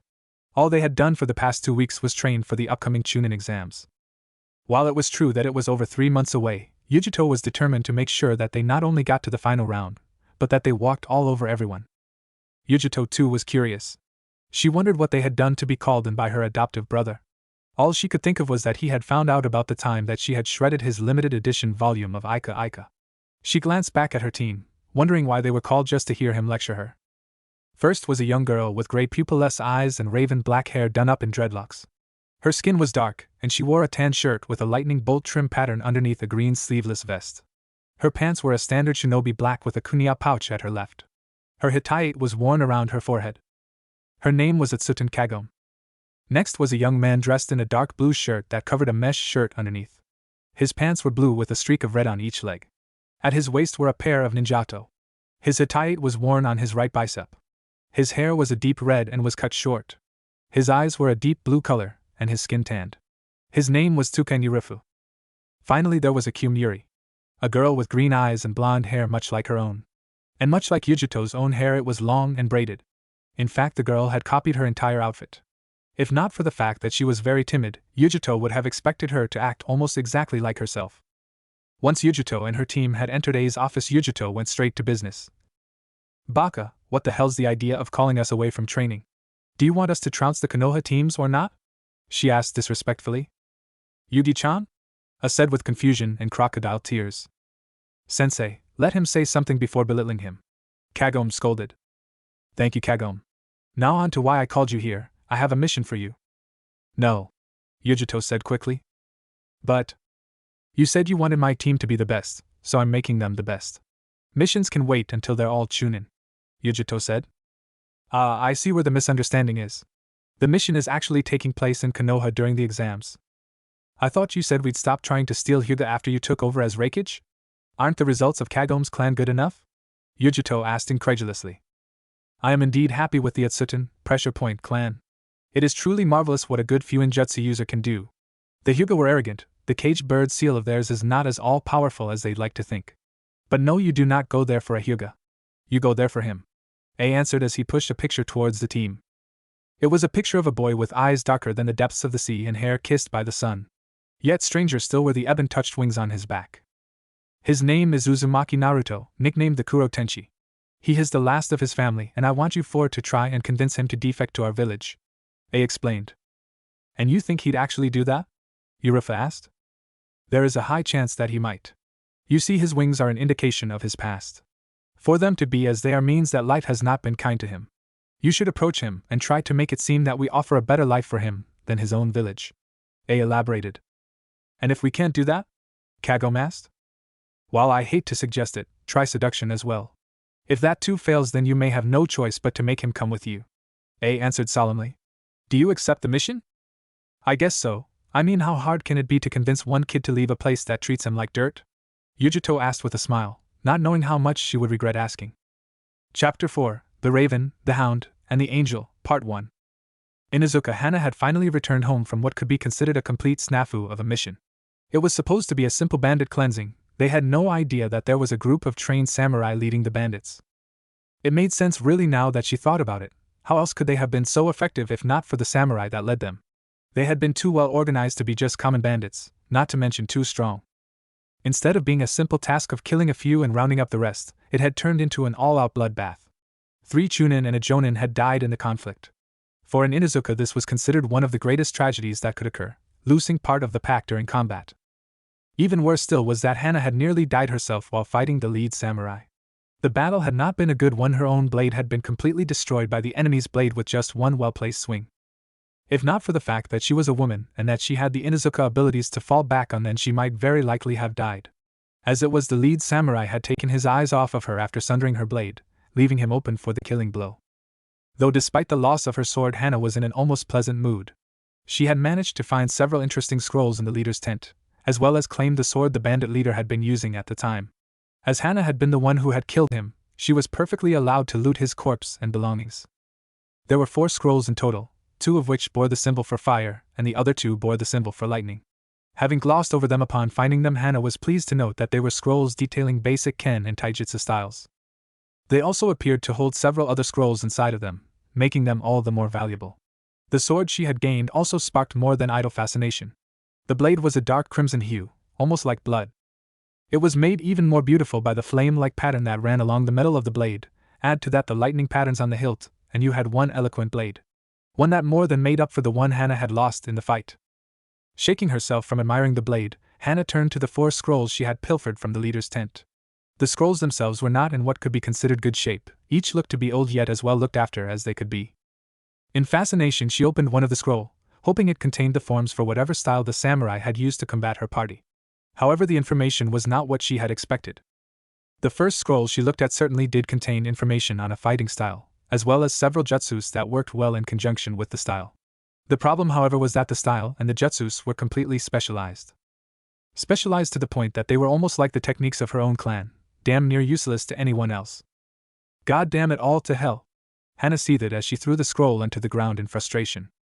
How the hell did those moronic samurai learn shit from clan scrolls? Hana growled as she looked through one of the other scrolls.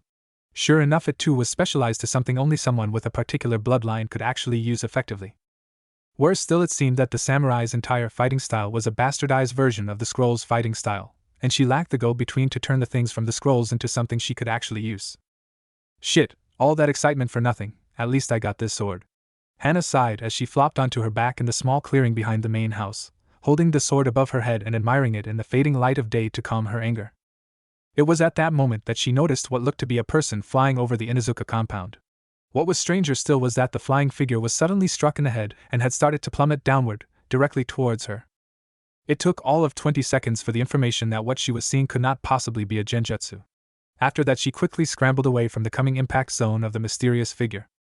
However, she was surprised when the figure seemed to right themselves before gliding the remaining distance across the grounds before crashing and rolling across the grounds. Well, that wasn't fun. The prone figure grumbled from behind the bandages that hid his lower face. Who the hell are you? Hana asked as she quickly buried the shock of seeing what looked to be an angel fallen from heaven land in her yard. She surpassed a gasp as his dark reflective blue eyes finally found hers. It was then that an expression of confusion crossed the prone form's face. Wait, ain't you Kiba's sister? It asked in a voice that she now felt was slightly familiar. How do you know my brother's name? She asked, her own confusion now becoming evident in her voice. I thought it was you, Yabana, right? He asked in a cheerful tone as he stretched his wings and rotated his shoulders. That's Hana! She shouted, now almost fully convinced that she knew who had crashed into her yard. But the sheer impossibility of the handsome-looking young man in front of her being the resident eyesore was next to impossible. Oh, right. I always mess that up, sorry Hananichan. He answered sheepishly, hammering the final nail into the coffin and confirming his identity. Naruto? What the hell happened to you? Why do you have wings? She asked as she tried to force down the thoughts she had previously held about the boy in front of her. Well, during my first C rank, things sorta got out of hand.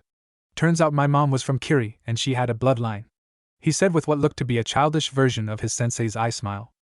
That's the understatement of the year. Hana scoffed as she looked at the young genin before her, pulling what she knew from past experience and the stories her little brother had told her. Though seeing as the information was about a scrawny loudmouthed eyesore, not the semi-muscular young man with what looked to be a high-quality sword. Yeah, I guess it is, but it was a wild ride. I even got to meet one of my mom's old students. He gave me her sword, see? Naruto said enthusiastically as he pulled his sword out for Hana to examine.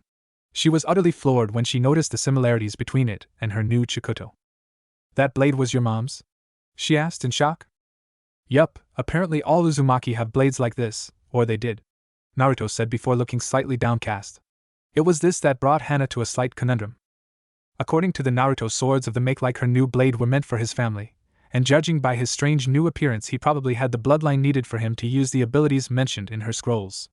As he seemed to be the one the scrolls and sword belonged to, it would be natural and right to return them to him. Yet she had earned them by killing the previous owner. All in all, it left her at a bit of a stalemate. After a few moments, when it looked like neither would say anything more, Naruto turned and made to take off. Yet before he could, Hana finally reached her decision. "Wait, Naruto, about your clan," she said brashly. "What about it?" Naruto asked as he turned to face him again. "Look, during my last mission I ran into this samurai, and he had a sword that looked a lot like yours," she explained. Instantly she saw the hope leak into his eyes. She almost felt bad about continuing, but seeing as she had already started she couldn't really stop. "Well, he was an enemy, but I did manage to retrieve these off of him," she said as she motioned to the scrolls and sword on the ground. Instantly she noted the change in his demeanor as small arcs of electricity began to play across his eyes. "When you say retrieved, what exactly do you mean?" he asked coldly. "As I said, he was an enemy. He tried to kill me and my team. What did you expect me to do?" she growled back. This of course placated him slightly, but she could still sense the tension in the air between him and herself. "So what is the point of you telling me this?" he asked quietly. "Well, the scrolls ain't really worth anything to me. I figured I could return them to you," she answered sharply, not really caring for Naruto's attitude at large. "What's the catch?" Naruto asked suspiciously. "Look, Gaki, I'm trying to be nice here. What the hell's with the attitude?" Hana barked in irritation. "Right, and you're planning on giving me things because?" he asked smartly, fully expecting that the scrolls she was trying to return would come with some kind of price. "Well, they are yours, right?" she growled. "Maybe, but from what Aniki said, my clan wouldn't part with their blades or scrolls easy. So how did you get a hold of them?" he shot back. "I already told you, some samurai I killed had them on him. He probably killed one of your family members to get them. Look, if you don't want them, I'll just keep them," she huffed. "I didn't say I didn't want them, I just asked why you're simply giving them to me. Most people here aren't that nice," Naruto replied coldly. Hana nearly barked out some form of comeback for his attitude. As far as she knew, the people of Konoha were the nicest in the world. But then she remembered exactly whom she was dealing with. She knew that he wasn't well liked by most people, though she really had no idea why. Simple harmless pranks were not enough to get that kind of animosity. She just knew that he probably had enough happen to him that he was mistrustful of priceless gifts. It almost made her sick to think about what someone could have done to make him mistrustful of such acts of genuine kindness. However, his current attitude still took up the forefront of her mind, and frankly he was pissing her off. "Look, I'm honestly trying to be nice here. I can't really learn jack shit from these scrolls. So what's the point of me having them? You, however, can learn from them, and by doing so you'll be a better asset to our village. So take the damn scrolls and the sword and get out of here before I sick the ninken on you," she growled out lightly. Naruto stood there looking at her quietly for a few moments before he just shook his head and moved to pick up the scrolls. He seemed to be happy as he read that 2 of them were of the lightning style. Yet when he moved to pick up the sword, he stopped and seemed to draw away from it. "What's the matter? That sword not good enough for your high standards?" Hana growled out confrontationally. "Keep it, I've already got a sword," Naruto replied as he turned to take off back into the skies around Konoha. "I thought your family didn't part with their blades easily?" Hana asked mockingly. "Consider it payment for the scrolls," Naruto replied before he took off with a mighty flap of his wings, leaving a slightly wind-ruffled Inuzuka maiden to pick up the discarded Kokoroken. "That kid has ball of steel to mouth off to an Inuzuka woman like that." A voice came from the shadows, startling Hana. Turning, she saw her mother standing in the shadows. Though she figured it had to be her, very few can truly sneak up on an Inuzuka. "Oka-san?" Hana asked respectfully. "That Gaki will go far, mark my words, pup," Sam answered with a feral smile before turning and leaving her confused daughter by herself. "What just happened?" she asked as she looked towards where her mother had appeared from, and then to the skies where Naruto had taken off to. 777. The next day, 3 of the total 4 members of Team 7 sat at their usual meeting place waiting for the 4th. However, the present 3 were not waiting for the usual suspect, instead they stood waiting for another. "Where the hell is that baka?" Sakura screamed as she scanned the skies, looking for the new telltale red and black. Ma, Sakura-chan, could you keep it down? I'm trying to read here," Kakashi asked lazily as he turned the pages of his book. "But sensei, Naruto should have been here by now. He's keeping us from valuable training time," Sakura whined as she yet again took to looking at the sky. "Just be patient, worrying like that will make you old," Team 7 sensei replied. "Sasuke, what do you think could be taking him so long?" Sakura asked as she turned to her crush. "Don't know, don't care," he answered coldly from his spot on the ground. He honestly didn't care where Naruto was at this point. He was mostly concerned with going over the fight he'd had with the blonde previously, trying to come up with some form of workable strategy for the next time they faced one another. Sakura, I told you not to worry, Kakashi said as just a hint of annoyance started to creep into his voice. But Sensei Sakura made to protest. That was, however, until an abnormally large amount of chakra washed over the area, followed by a very loud vocalization. Kai! Shouted the voice of the missing teammate. Naruto looked at the group in front of him in confusion, as Kakashi didn't disperse like he had expected him to. Instead, he merely tilted his head to the side as his team looked at him with equal amount of confusion. Naruto, why did you try to dispel a genjutsu? Kakashi asked. Because you're here on time, was the deadpan response. Baka! You're late! Sakura yelled as she bashed him on the head angrily. Well, I'm sorry, I was training to kill time, Naruto grumbled as he recovered from the attack. You were training? Sasuke asked curiously. Well, yeah, Kakashi-sensei is usually always 2 hours late. I figured I could use that to get some extra training in, Naruto replied honestly. As his team looked at Naruto with mild embarrassment, Kakashi couldn't help but try to save face due to the completely accurate accusation. Where exactly were you training? Sasuke asked with a slight hint of curiosity. Some huge forest surrounded by a fence. There were lots of big animals there, plus this semi-crazy lady in a brown jacket, Naruto answered. Did she say anything to you?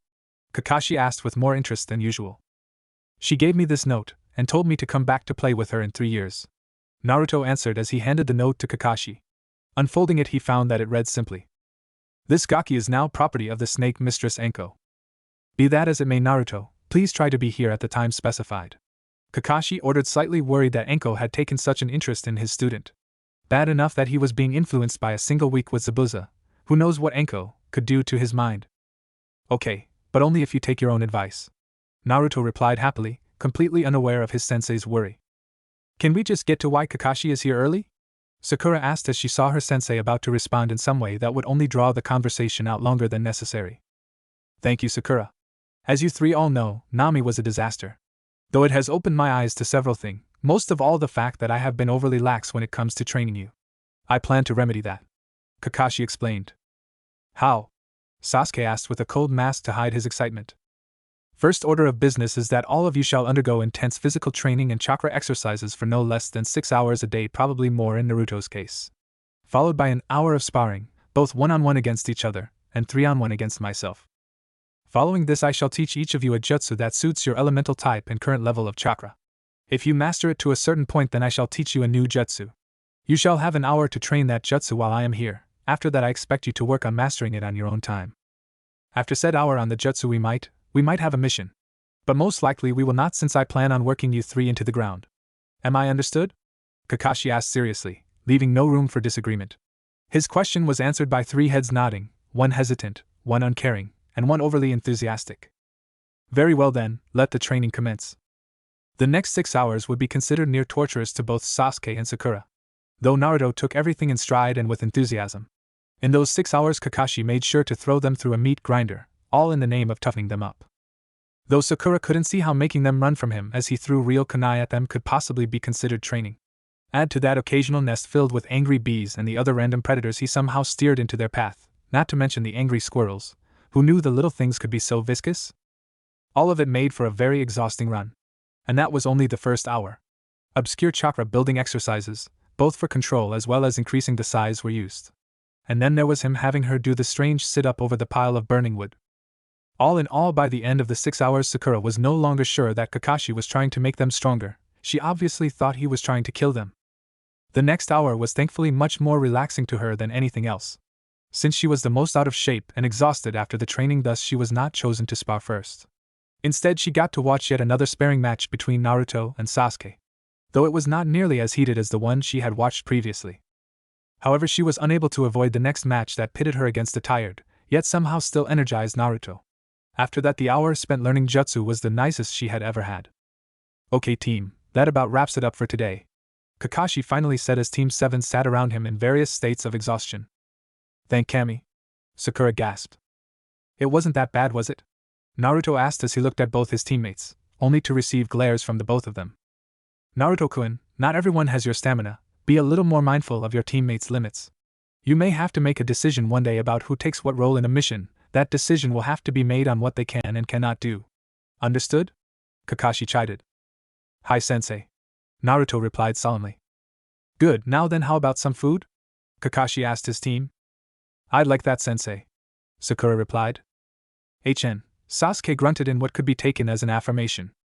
Can it be ramen? Naruto asked hopefully. Nope, I think a stop at a barbecue would be best. Remember what Zabuza said, Naruto, you have to have a balanced diet. Kakashi replied. The short trip to the barbecue was quick and entirely uneventful. They of course received a few looks, but considering the fact that word of Naruto's new looks had already circulated to most of Konoha, it wasn't that surprising. As they all sat down to wait for their meal, Kakashi brought up the subject that he had mostly been dreading telling his genin about. Though they had caught small pieces of what the news was. Naturally, when he flat out told them what was to occur, they took it as well as could be expected. You want us to what? Sakura shouted in shock. I really don't see why you're making such a big deal out of this, Sakura-chan. It's not like I'm asking much. Kakashi replied. Not asking much? Are you completely out of your mind? Surely you two have some problem with this arrangement? Sakura asked her fellow teammates. Can't be all that bad, Sakura-chan. Naruto answered. Can't be all that bad? You do comprehend what it is he's asking, don't you? Sakura asked in shock. Yeah, I do understand. I also understand that he's not asking us, he's telling us. Naruto replied. Very good, Naruto-kun, I'm not asking. Kakashi said cheerfully. But. Sakura whined helplessly as the food was finally placed in front of them. Face it, Sakura, there's no way out of this. Kakashi said mirthfully. Besides, Sakura-chan, this way you get to see me and Sasuke team more often. I can understand on one part, but really this ain't that big a deal. Naruto said, as he seemed to mimic Kakashi's ability to eat without removing his facial coverings.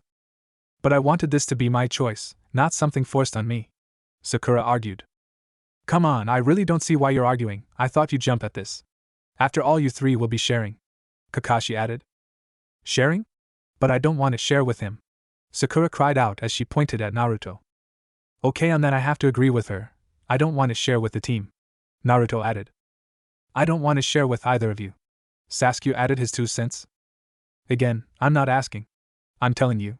You three will now be living together, as well as sharing the same room. This is effective immediately. Your things have already been gathered and placed in our new dwelling. The Hokage himself has approved this so that you three can work out your issues between one another and learn to work cohesively as a team. Am I understood? Kakashi asked seriously. Hi, sensei. Came the three replied. Good, now eat your food, he said as he turned back to his own meal. 777. That evening, Team 7 found themselves in their new home. It wasn't an extravagant home by any standard. It was mostly an average 3 bedrooms, 2 bathrooms home. 2 floors with a small living room and a kitchen large enough that it could accommodate the 4 inhabitants. Settling in was relatively easy, though it was fraught with moans of protest from Sakura. Naruto found all of it to actually be some kind of grand adventure. As someone who was used to always being alone, he viewed being in a new home with his team as a major step up in life. Sasuke too was not unperturbed by the new direction life was taking him. As he had once lived in the clan compound, surrounded by family, he was quite used to sharing space with others. Though it had been years since that were the case. Overall, he took a hidden pleasure with this new development. It was as they lay down to sleep, however, that things between this team of misfits began to change. Naruto had taken the bed closest to the window of the room and was lying on his stomach, shirtless and in orange pajama bottoms. Sasuke, who had taken his bed and moved it to the wall opposite the door, sat shirtless on his bed gazing between Naruto and Sakura. Sakura, who had her bed directly next to the door, was dressed in pink pajamas and was fighting down the urge to blush madly as she tried to lay herself down to sleep. But she was noticing a major problem in her endeavors, a question on the very tip of her tongue that she absolutely had to have answered. Seeing no way to get the rest she needed with it unasked, she turned towards her wing teammate and asked, Hey Naruto? Hi, Sakura-chan? He replied without moving. I know, I was wondering? She continued. Hi. Well, why do you act the way you do? She finally asked. Nanny, what do you mean? Naruto asked back as he sat up, genuinely confused by the question. Well, from what Zabuza-san told us about your bloodline, to get wings of your color you needed to live a hard life, right? So why are you so? She asked, trailing off, not knowing how to further word her query. That is actually a good question, one which I too would like to know the answer to. Sasuke added. Wait, you two want to know why I've got black wings, yet I'm not all broody like you team? Naruto asked as he took a pot shot at Sasuke, one that he simply brushed aside in favor of the answer to the question. You could say that, Sasuke replied. Well, I guess you could say it's because of some rather good advice someone once gave me. Naruto replied quietly as he pushed himself up with his arms. What advice was that? Sakura asked sheepishly. And who gave it? Sasuke asked, wondering who could impart something that could have such a lasting effect on the blonde. The advice is simply this: you can either use your experiences to build character, or you can let them become baggage to weigh you down. I take this as meaning shit happens and it is more fun to be a happy idiot than to be a brooding genius. And the man who gave me that advice is long since dead. But I will always remember that and live by those words. Naruto replied with a small emotionless smile. But you're not an idiot, Zabuza-san called you a prodigy, you can't be all that dumb. Sakura argued. To be honest, Sakura, I am an idiot. I don't know jack about history or any of the bookwork they gave us in the academy. I don't know much about how to handle certain situations, and according to many people I know, I lack anything resembling tact. I'm rude, crude, and a smartass to boot. But I'm happy the way I am. Naruto replied. So you have fun acting like an idiot? Sasuke asked in confusion. I'm not acting, and I most certainly do have fun. Ask yourself this, Sasuke, are you happy the way you are now? Has whatever it is that weighs on your mind brought you even a moment of happiness? If you asked me, I'd say not one bit. You seem to hold everyone at arm's length, and for me, who's never really had anyone till now, that seems rather sad. What would you know? Sasuke asked, suddenly angry with the blonde. Have you ever lost anyone dear to you? Or have you always been alone? For your information, team, I have lost people I cared about. In fact, it was that event that happened to help along the blackness of my wings. Naruto yelled back with a sudden ferocity that scared Sakura. Oh yeah, what could have been so bad that you can compare it to my loss? Sasuke shot back heatedly. Did you know that old man Ichiraki used to have a son and a wife? Naruto asked suddenly. What does that have to do with anything? Sasuke growled. Apparently not, Naruto growled back before he continued. He used to have a son and a wife. And they were like family to me. All of them were. Hell, his son got married and he and his wife were planning on adopting me. But on my birthday, a group of drunken villagers set fire to their house. Old man Ichiraka's son, his wife, his daughter-in-law, and his unborn grandchild all died in that fire. Those villagers set that fire because the Ichiraka family was nice to me. They are dead because of me. Naruto shouted out, tears free flowing down his eyes. Why would someone do something like that? Sakura asked, tears freely flowing down her eyes. I was born on the very day of the Kyuubi attack. I guess a lot of people used me as a scapegoat. Hell, a few of them think I'm actually the damn fox reincarnated. They can't touch me since Gigi's always looked out for me, but a few of them still find ways to take their grief out on me. He stated sadly. For the longest time silence followed his speech. Finally Sasuke spoke, breaking the emotion-filled silence. No. No, what, Sasuke-kun? Sakura asked in confusion. No, I'm not happy. My entire family is dead. I'm practically alone in this world.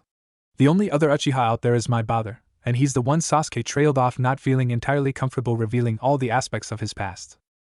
He's the one what? Naruto asked in confusion. Naruto. Don't you know what happened to Sasuke's family? Sakura asked madly. Naruto recalled a few Uchiha being in the academy when he started, but one day there was only Sasuke. It had really confused him when that happened, but in the end he just pushed it aside and moved on with life. Now, however, he had the full picture. He's the one, isn't he? The one you want to kill, because he took everything from you. Naruto growled out as he remembered what he thought at the time were Sasuke's dying words. Yes. Sasuke whispered sadly. Silence once more filled the room. Sakura could only glance between the two boys she found herself teamed, and now living with. Both of them completely alone in the world save for Team 7. She suddenly felt very shallow. Both boys had numerous emotional scars, and here she was starting conversations that dredged said scars up. What would she know of the wounds they had suffered? Sure, her mother had died, as had her uncle, but she was much too young to even have a clear visual of them. Besides, she had always had her father, as she grew up. Sasuke's parents were taken from him, and Naruto could never know a parent's love. She had the answer to her question, and yet she went to sleep far more troubled than ever before. 777. The next day marked an addition to the normal routine that Kakashi was apparently calling training. At precisely 4 a.m. Kakashi barged into their room and awoke them with a bucket of cold water to each of them. Remind me again why the hell we have to get up this early. Sakura groused angrily, not at all happy about the time she had been awoken, or the hour she was woken at. Well, you three, especially you Sakura, need to get a lot more physical conditioning in. And as Kushina-sen always said, it's best to start early. Kakashi smiled. For some reason Sasuke and Sakura couldn't help but shiver in fear. Naruto, however, was his usual exuberant self. So what are we doing, Kakashi-sensei? Are we running? Naruto asked with a smile clear in his voice. Got it in one. Sakura henged into Naruto. Kakashi ordered suddenly. Wait, why? Sakura asked horrified. Well, ever since that stunt where Naruto's wings were shown to the teenage population, he's gained his own fan club. Kakashi explained lazily. This answer of course caused a shiver to run through Naruto. Again, why would I henge into Naruto? She asked in frustration. For the smartest kunoichi you are surprisingly slow, Kakashi replied. Shut up! She screamed at him. He's going to get them to chase you. 50 Ryo says he'll be dropping Sasuke off at his fan club's home base. But where does that leave me? Naruto wondered as his teammates' expressions became mortified. But surely he doesn't expect them to be there at this hour, does he? Sakura asked in shock. You'd be surprised. From my experience with Aniki, certain fangirls seem to live at the club's base. Thus there should be a few people there that'll give you a good chase. The others will wake up as the chase goes on, and will only add to the mob. Naruto replied. Naruto is right again. As for who you're running with, well, he's an old student of your mother's. Kakashi answered as he silently cursed to himself about who he had to leave Naruto with. A student of mom's, you mean like Zabuza? Well, dynamic entry. Not exactly. Kakashi sighed as the ever-exuberant Miyato guy crashed through a window. Greetings, Kakashi, my eternal rival. I am here as you requested to help with the training of my most youthful sensei's child. Guy said happily as his eyes sparkled. This guy was mom's student? Naruto asked as he took in the horrifying combination of green spandex, huge eyebrows, and the bowl cut. Yash, I most certainly was a student of the youthful Kushina. And it will be my honor to help her child on the path of youthfulness. Guy answered happily. Naruto simply stared at the man a bit longer before he turned to Kakashi. Are you sure there's no way we could find Aniki? He asked calmly as Guy seemed to burst into tears at his question. Unfortunately no, finding Zabuza would be difficult, convincing the council to even consider letting him enter Konoha even more so. Guy will do well enough. After all, he was trained by your mom, so he should be able to provide you with a good morning run. Not only that, but he might be able to give you some weights for future training. Kakashi replied. Oh, you was planning on using weights in your training? Guy suddenly asked, his previous depression gone in an instant. Well, yeah. Zabuza said weights make for great training. Plus, they can be really good in combat. He once showed me how to throw the weights at the enemy after you take them off. Naruto answered hesitantly. Yash, this Zabuza fellow sounds like quite the wise fellow. But for now, let us start your most youthful training, Naruto-kun. Come, my student awaits us so that we may start our morning jog. Guy stated happily as he grabbed Naruto and carted him away, all the while talking about weights and the youthfulness of training. Kakashi-sensei, are you sure it's a good idea to leave Naruto alone with that man? Sakura asked, still slightly shell-shocked from her meeting. He should be fine, and don't worry about him being infected by Guy. Zabuza got to him first. Kakashi answered. How does a man become like that? Sasuke asked as he watched the blinding green beast drag his teammate away. The commonly accepted theory is that Kushina-san's training broke his brain, but it might be a pre-existing condition. Kakashi replied. Wait, Naruto's mother broke his brain? Through her training methods? Sakura asked, to which Kakashi nodded. And is this the same training you plan to put us through? Sasuke asked, slightly nervous. Don't worry, it's been watered down enough that you'll stay sane, probably. Kakashi added as an afterthought. Probably? No time to worry about that. Sakura, hurry up and henge into Naruto. Sasuke, don't bother putting on a shirt. We need to get you two to the fan clubs as quickly as possible. We're wasting time here. Kakashi stated as he started ushering them to pick up the pace. All in all, he was quite looking forward to watching his students suffer through the same morning ritual Kushina had forced him to suffer through. 777. For the next 2 months things progressed in much the same manner. Every morning Kakashi would wake Team 7 and send them out for their morning runs. After which he would subject them to what could be considered questionable training methods. The only thing saving them from being questionable at all was the fact that they were receiving results. Naruto now had far better control over his chakra than he had when he had first left the academy. Sakura had also noted a great increase in her reserves. All three had noted that their strength, skill, speed, and jutsu knowledge had greatly increased. And it was because of this increase in ability that Kakashi thought his team ready to take on another C-ranked mission. Team 7 reporting for mission assignment. Kakashi stated businesslike as he and the rest of Team 7 stood before the Hokage, waiting for their mission. Are you sure, Kakashi, after what happened last time? The Hokage started, only to be cut off by Kakashi. With all due respect, Hokage-sama, what happened in Nami was a fluke. There's no way that my team could pull another mission like that, Kakashi said confidently. Very well, I currently need a team to head to the village of Akagake, Redcliffe. It is a village that provides us with iron and other ore that the village needs for its survival. Recently it has been under attack by bandits. The Hokage explained. Am I to assume that you are dispatching us to exterminate the bandits? Kakashi asked carefully. No, nothing like that. I've already sent a team out, with orders to hold up there. No, your job is to deliver this message to them, as well as assist the team already there if they do need it. Though I highly doubt that they'll need any help. The Hokage replied. Very well, Team 7 accepts this mission and shall head out at once. Kakashi bowed and accepted the scroll. Then he and the rest of the team moved to exit and begin preparing for departure. Naruto, a moment please? Sarutobi asked before they could all leave. The entire team paused as Naruto stopped to look back at him. It's okay guys, I'll catch up easy, he assured his team as he turned to face his surrogate grandfather. As his team filed out the door, Naruto took the time to examine the Hokage. Though the older man had assisted him for most of his life, there was now the small trace of resentment towards the older man for his actions. Naruto, I wanted to talk to you about your mother, the Hokage finally said after a long minute of silence. This, however, only angered the blonde. Oh, so now you want to talk about her? He growled. Naruto, you have to understand, Sarutobi tried to explain, only for Naruto to cut him off mid-sentence. Understand what? That you've lied to me my entire life? I can understand you keeping the info about what I hold secret. Hell, I can even forgive that. No matter how much I wanted to know why they hated me, no child want to know that they've got a monster inside of them, one that'll take any chance they get to take over and dish out wholesale slaughter. But to keep my mother a secret like that? How could you do that to me, Gigi? Naruto asked tearfully. Naruto, I was trying to protect you, he said sadly. You think I don't know that?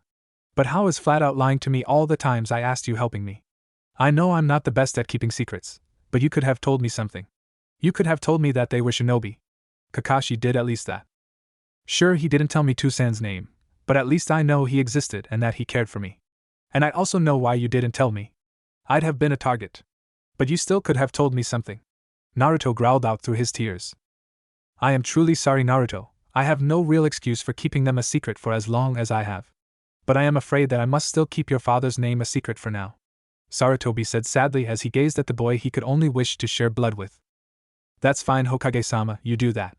It's what you're good at. Naruto spat venomously as he turned and stormed out of the office. Kushina, Minato, forgive this old man for what he must put your child through, Sarutobi thought mournfully as he sat alone in the office. With each passing moment the secrets he kept about Naruto grew heavier and heavier. He knew that soon he could reveal them all and the burden would be lifted from his heart.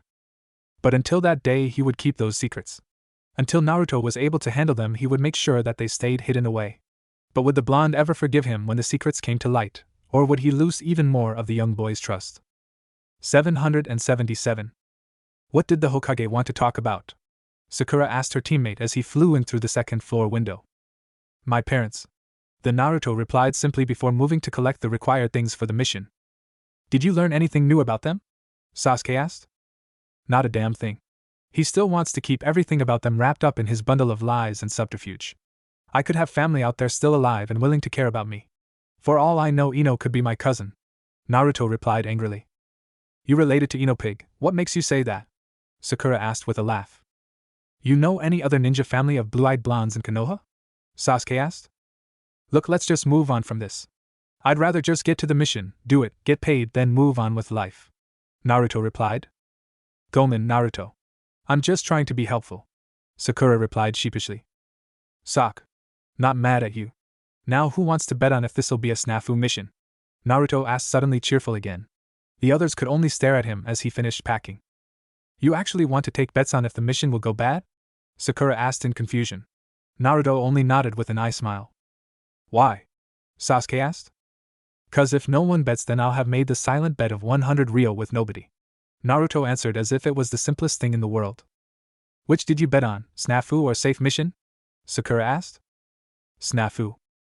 Put me down for 100 on safe. Sasuke replied, seemingly taking this as a competition with Naruto. I'm with Sasuke. The pinkhead added. Good, now let's go ask Kakashi-sensei what his bet will be on. Naruto said happily as he jumped out the window and headed for the eastern gate. Did we just make a bet on the outcome of this mission? Sakura asked, suddenly realizing what she'd done. Yes, we did. Was it a good bet? I can only hope. Sasuke replied before following in Naruto's wake, Sakura following soon after. 777. As it turned out, Kakashi really didn't like the idea of them betting on the mission, something about bad luck. However, it would seem that his superstition was false. In the 2 days they had been traveling, not a single thing had happened to them. No Nuke jumping out of puddles or throwing Zanbato at them like Kunia. If anything, it looked like both Sasuke and Sakura could look forward to 100 extra Ryo with their mission wages. That was of course until 2 hours and during the trek of the 3rd day. Remind me again why we're walking and not tree hopping, or flying in my case? Naruto asked. Because moving that fast would disrupt my reading, Kakashi answered honestly as he turned the book's pages. So this has nothing to do with your reputation of always being late? Sakura asked dryly. Maybe, Kakashi replied. Baka, Sasuke whispered as he kept his eyes forward. Thus he was the first to notice as 5 armed men stepped onto the path brandishing swords at them. Halt, give us all your valuables and you just might live, shouted one of the dirtier-looking bandits. Are you sure we should be robbing them? Asked one of the other bandits in a slow drawl that spoke of low intellect. Of course we should, there are only 4 of them, 3 of them children, one of them looks to want to play superhero, replied the obvious leader, referring to the folded state of Naruto's wings. He also helped prove the stereotype of a stupid bandit. Right then, hand it over, the slow one said, placated by the leader's logic. I thought the Hokage said that all the bandits should be handled by the team he sent out earlier? Sakura asked Kakashi, completely ignoring the 5 men before them. He did. These guys are probably just stragglers that escaped the cleansing. That or they're just a new gang moving in. Either way, we should probably take them down, Kakashi said as he put his book away. Hey, are you guys ignoring us? Shouted one of the bandits, indignantly. Yes, came the 4 voices of the Konoha. Well then we can't have that, men attack. Right-un, Shirai no Jutsu. Lightning release, lightning strike, shouted Naruto as he jumped into the air, finishing his hand seals. He then extended his hands and pointed his fingers toward the bandits. Immediately arcs of electricity came from his fingertips, striking the bandits, singeing 4 of them and even killing the lead bandit. Shit, they're shinobi! Cried one of the larger bandits. Quickly he and his companions made to turn and run, only to find Sasuke blocking their path just as he finished his hand seals. Katon, Gokakyu no Jutsu! Sasuke yelled as he exhaled the large fireball. It consumed 2 more of the bandits. Immediately he felt the need to retch as the scent of burnt flesh and hair assaulted his nostrils. The remaining 2 bandits could only look behind them and in front of them. Seeing they were surrounded, they both proved to have larger IQs than their fellows as they both dropped their weapons and surrendered. So who exactly are you 2 and why are you here? Kakashi asked the 2 bandits currently tied to a tree with ninja wire. Well, we were part of Karasasama's troops, but I think it's safe to say we're going to be spending time in jail now, one of them answered, to which the other actually looked on in shock.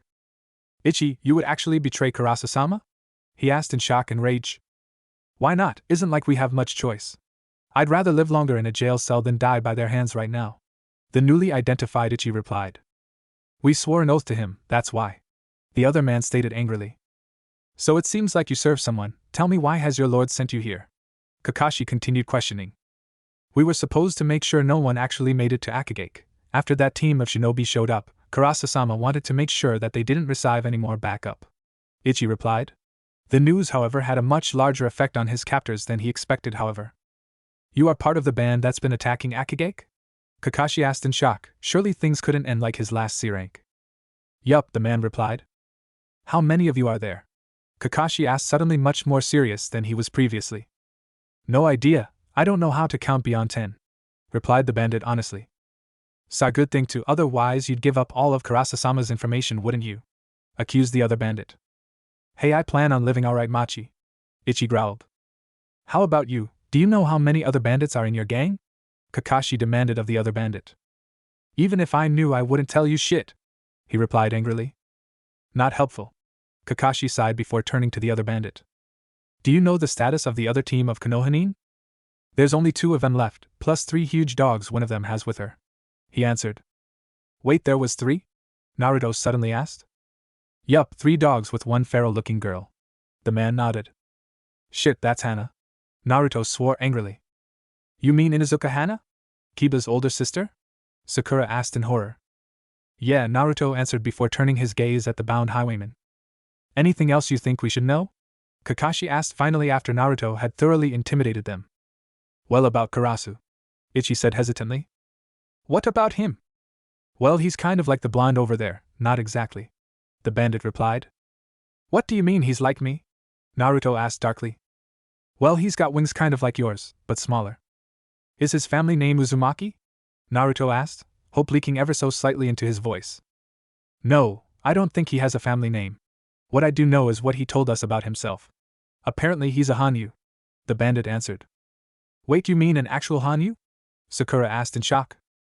Naeni, Sakura-chan, what's a Hanyu? Naruto asked in confusion. I'll explain later, Kakashi said as he turned away from the bandits. But I want to know now. Naruto whined. You'll learn, but first we have to decide what we do. Looks like you'd get that 100 Ryo from both Sasuke and Sakura. But do you three want to turn back or keep going? Kakashi asked seriously. What do you think my answer is, sensei? Naruto asked dryly. Right, Sasuke, Sakura? I'm with the dobe in this. Well, I guess we still should finish the mission and help out the survivors. Then it looks like we continue onwards. Kakashi sighed as he stood up and looked in the general direction of the settlement. Excuse me, what about us? Asked Ichi. You get to stay tied up to a tree and contemplate your actions, Kakashi replied harshly before he and his genin started moving through the trees at a rapid pace. Great, stuck here with the traitor, Machi mumbled bitterly.